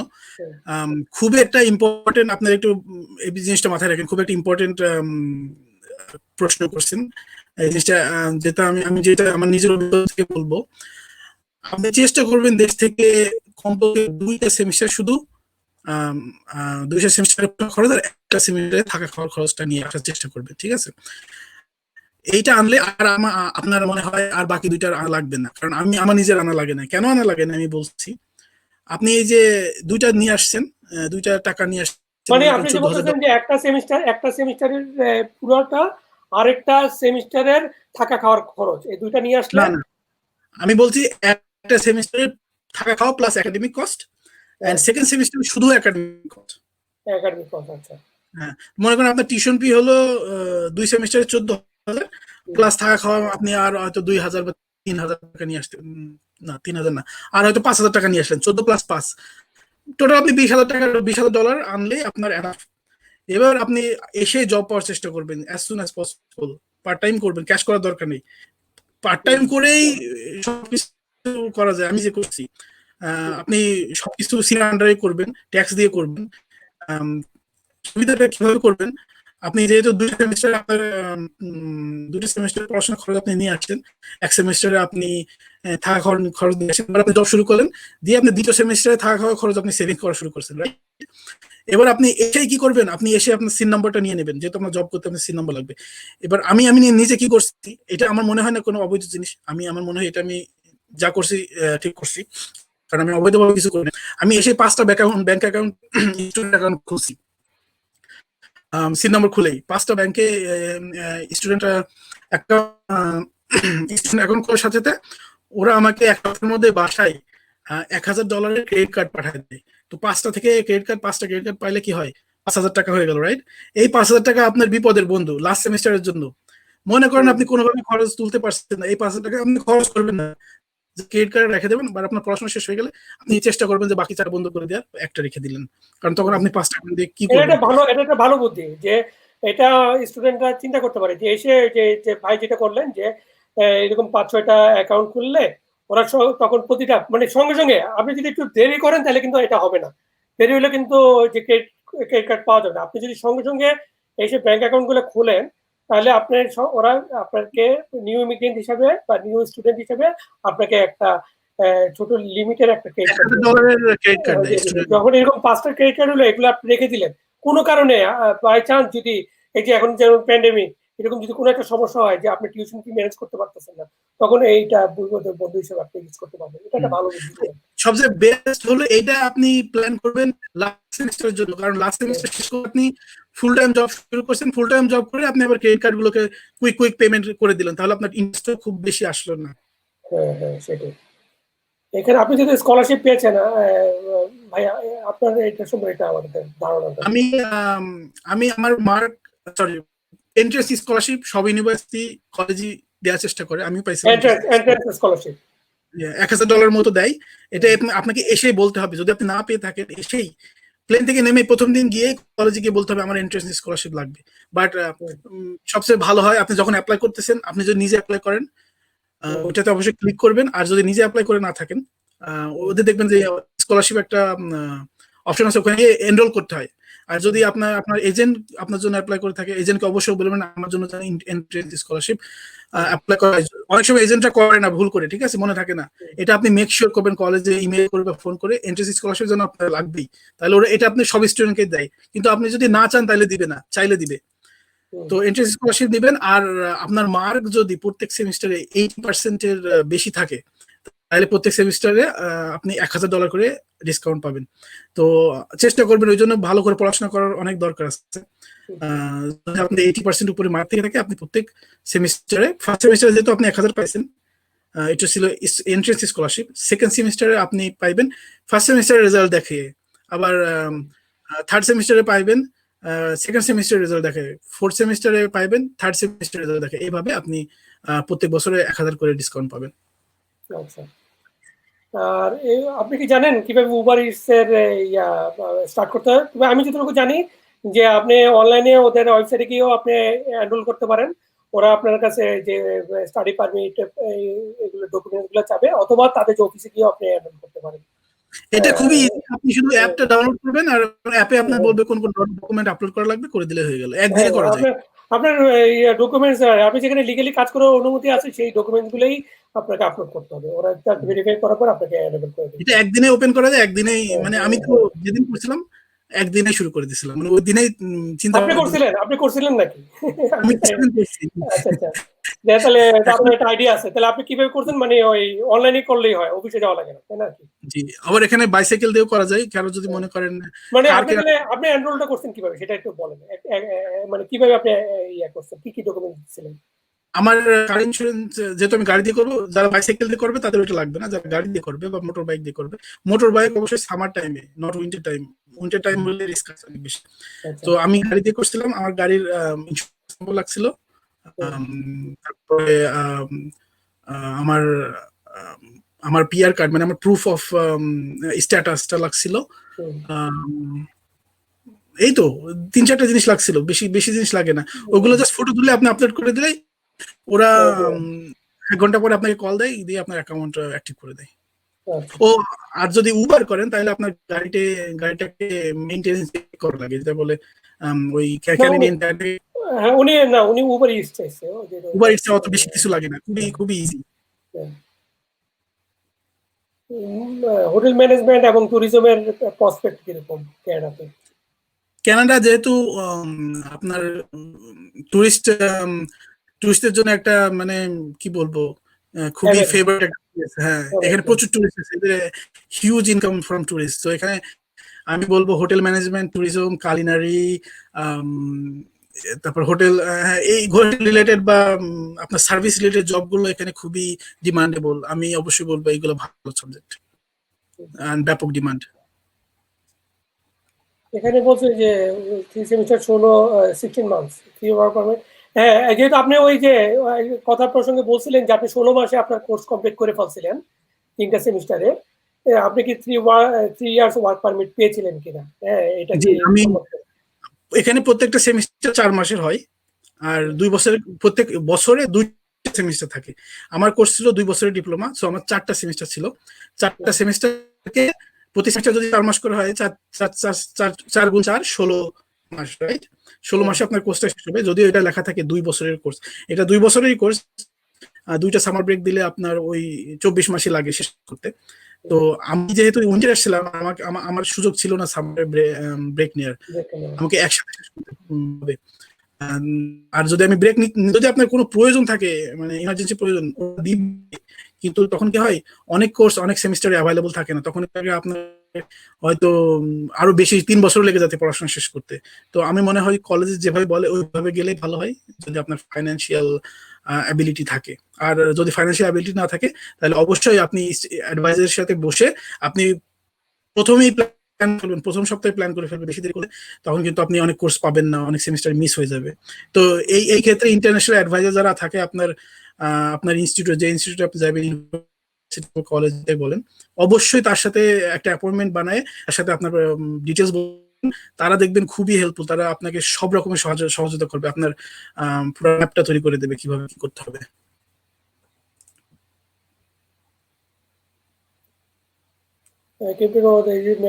First semester. আচ্ছা, এই নিয়ে আমরা কথা বলেছি। নর্মালি আন্ডার গ্রাজুয়েট প্রোগ্রামগুলোতে আপনার ফার্স্ট সেমিস্টারে পয়সা দিতে হয় এবং ডিপ্লোমা কোর্স দিতে হয়। যেসব কলেজে ডিপ্লোমা কোর্স অফার করে তাদের প্রথম সেমিস্টারটা দিতে হয়। তবে অনেক কলেজে আবার এটা দিতে হয় না। তবে এখনকার ম্যাক্সিমাম কলেজ বা ইউনিভার্সিটি যারা আন্ডার গ্রাজুয়েট অফার করে বা ডিপ্লোমা অফার করে তাদের প্রথম সেমিস্টারের টিউশন ফি দিতে হয় বাংলাদেশ থেকে। কিন্তু মাস্টার্সের জন্য আবার এটা দিতে হয় না। যারা মাস্টার্সের ম্যাক্সিমাম ক্ষেত্রে মাস্টার্সে দিতে হয় না, তবে কয়েকটা ইউনিভার্সিটি আছে যাদের মাস্টার্সের জন্য দিতে হয়। তার ফলে এটা আপনি কোন কলেজে আপনি ভর্তি হবেন বা কোন ইউনিভার্সিটি ভর্তি হবেন তাদের রিকোয়ারমেন্টস অনুযায়ী সেটা হবে। তবে ম্যাক্সিমাম ক্ষেত্রে মাস্টার্স থেকে তা হয় না।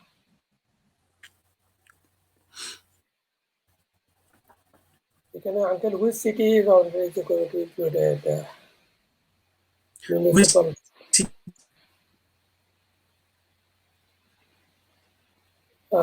বলো মিউনিসিপাল পাইলট প্রোগ্রাম। আচ্ছা, এটা আমি জানি না, এটা আপনি কি কোশ্চেন, সম্ভবত এটা নতুন প্রোগ্রাম ইমিগ্রেশনের। আমার এটার সম্পর্কে খুব একটা আইডিয়া নাই বা আমি এটা নিয়ে স্টাডি করি নাই। আমি এই প্রশ্নটা আমি এখন নিতে পারতেছি না, কারণ যেহেতু এটা সম্পর্কে আমার আইডিয়া নেই। আমার এটা সম্পর্কে একটু স্টাডি করতে হবে।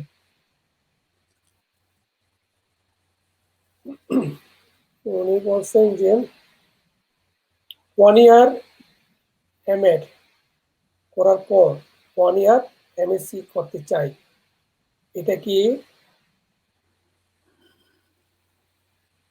ঝামেলা ছাড়াই? কেন করা যাবে না? কেননাতে আপনি তো অনেকগুলো মাস্টার্স করলেও কোনো ওদের কোনো অসুবিধা নেই। আপনি একটা পরে একটা মাস্টার্স করেন। এখানে এরকম অনেকে আছে যে মাস্টার্সের পরে মাস্টার্স করে যাচ্ছে। হ্যাঁ, তা এটা সমস্যা হবে না। এমএড করার পরেও সম্ভবত হয়তো আপনি এটা যদি এটা হয় যে বাংলাদেশে আপনি হয়তো এমএড করছেন, এখন আপনি যদি কানাডাতে এমএসসি করতে চান অন্য কোনো সাবজেক্টে, সেটা করতে পারবেন কিনা? সেটাও করতে পারবেন যদি এসওপিতে আপনি ডিফাইন করতে পারেন যে আপনি কেন এমএড করার পরে এমএসসি করতে চাচ্ছেন, যেতে চাচ্ছেন। আমি আরেকটা জিনিস বলে রাখি, যদি আপনার উনি মানে বোঝাইতেছে উনি মানে টিচার হইতে চান, বিএড বা এমএড এই টাইপের বোঝাইতে চাইছে। তো আপনার যদি কানাডার কোনো ইউনিভার্সিটি 4 বছরের ব্যাচেলর থাকে, তাহলে আপনি 2 বছরের একটা বিএড কোর্স করে আপনি টিচার হতে পারবেন। অন্টারিও টিসি লাইসেন্স পাওয়ার জন্য ওই কোর্সটা করা লাগে। সেটাই। এয়ার এভিয়েশন কোর্স সম্পর্কে আপনার কোনো আইডিয়া আছে? নাহলে আমরা পরে দেখি। আপনি এয়ার এভিয়েশন যারা কোর্স করতে চান তারা করতে পারেন, কারণ কানাডাতে কিন্তু অনেক এয়ারপোর্ট, এখানে অনেক এভিয়েশনের কিন্তু বিরাট private aviation airport, private airport আছে, প্রাইভেট এয়ারক্রাফট আছে, অনেকের ব্যক্তিগত এয়ারক্রাফট আছে, প্লাস প্রচুর এয়ারপোর্ট এখানে। অবশ্যই প্রসপেক্ট আছে আমার ধারণা।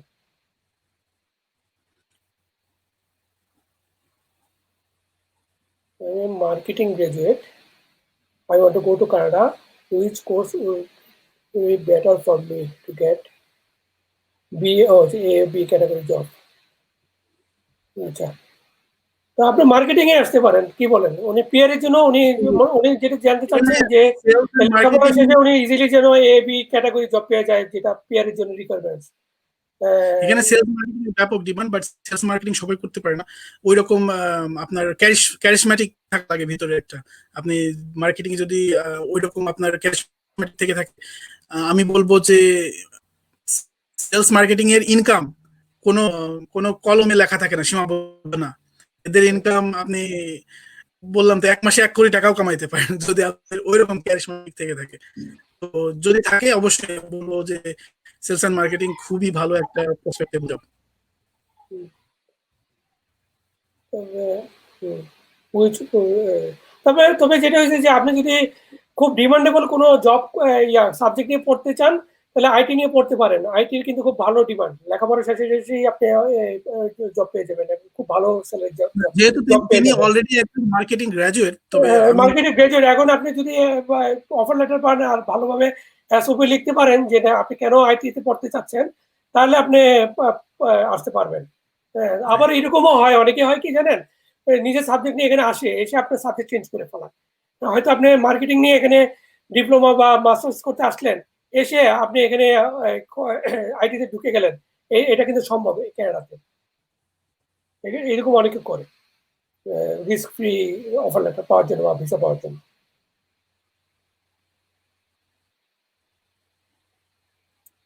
তা যাদের আপনার সিজিপিএ কম, তাদের জন্য উনি সাজেশন চাচ্ছেন আর কি, যে ইউনিভার্সিটিতে এডমিশনে করতে। সিজিপিএ কম বলতে কোশ্চেন হলো কত কম? আমি মনে হয় কত কম?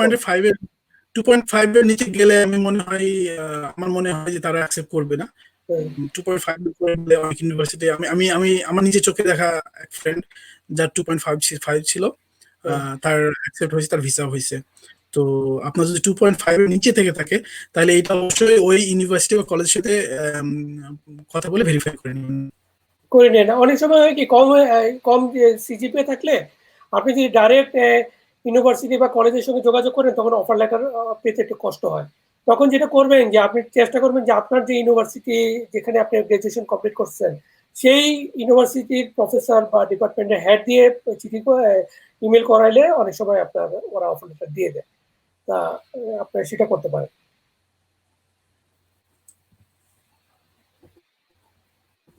কোঅপের সময় তো ফুল টাইম ওয়ার্ক ফেসিলিটি পাওয়া যায়, বাট ওই কোর্সে এটা কোর্সের পার্ট, কিন্তু কোঅপের সময় ইয়া 2 আওয়ার্সের পার্ট টাইম জব করা যায় কিনা। উনি সম্ভবত যেটা চাইছে, যে জানতে চাইছে আপনি যে যখন কোঅপ করেন তখন তো আপনি ফুল টাইম জব করতেছেন, হ্যাঁ, এটা কোর্সের একটা অংশ, কিন্তু ওইটার পাশাপাশি কি আপনি এডিশনাল আবার 20 ঘন্টার কাজ করতে পারবেন কিনা?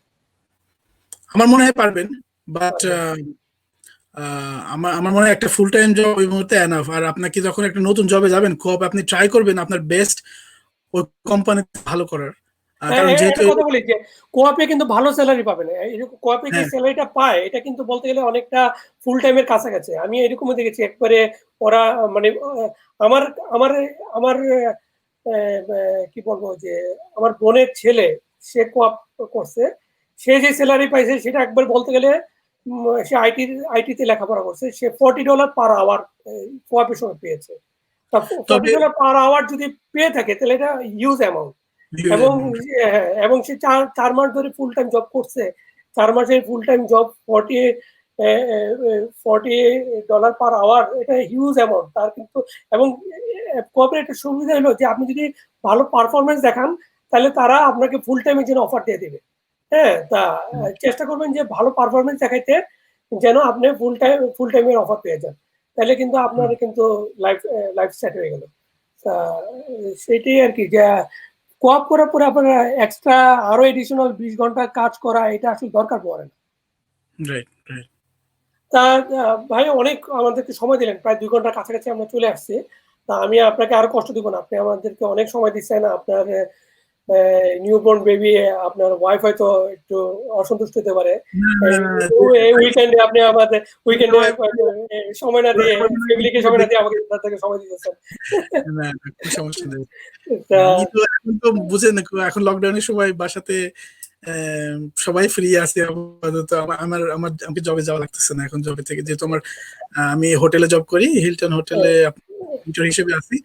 তো আমার জব থেকে এখন ওদের আপাতত ওরা বিল্ডিং বন্ধ রাখছে, তো এখন যাওয়া লাগতেছে না। জব শুরু হলে তো অবশ্যই ব্যস্ত হয়ে যাব।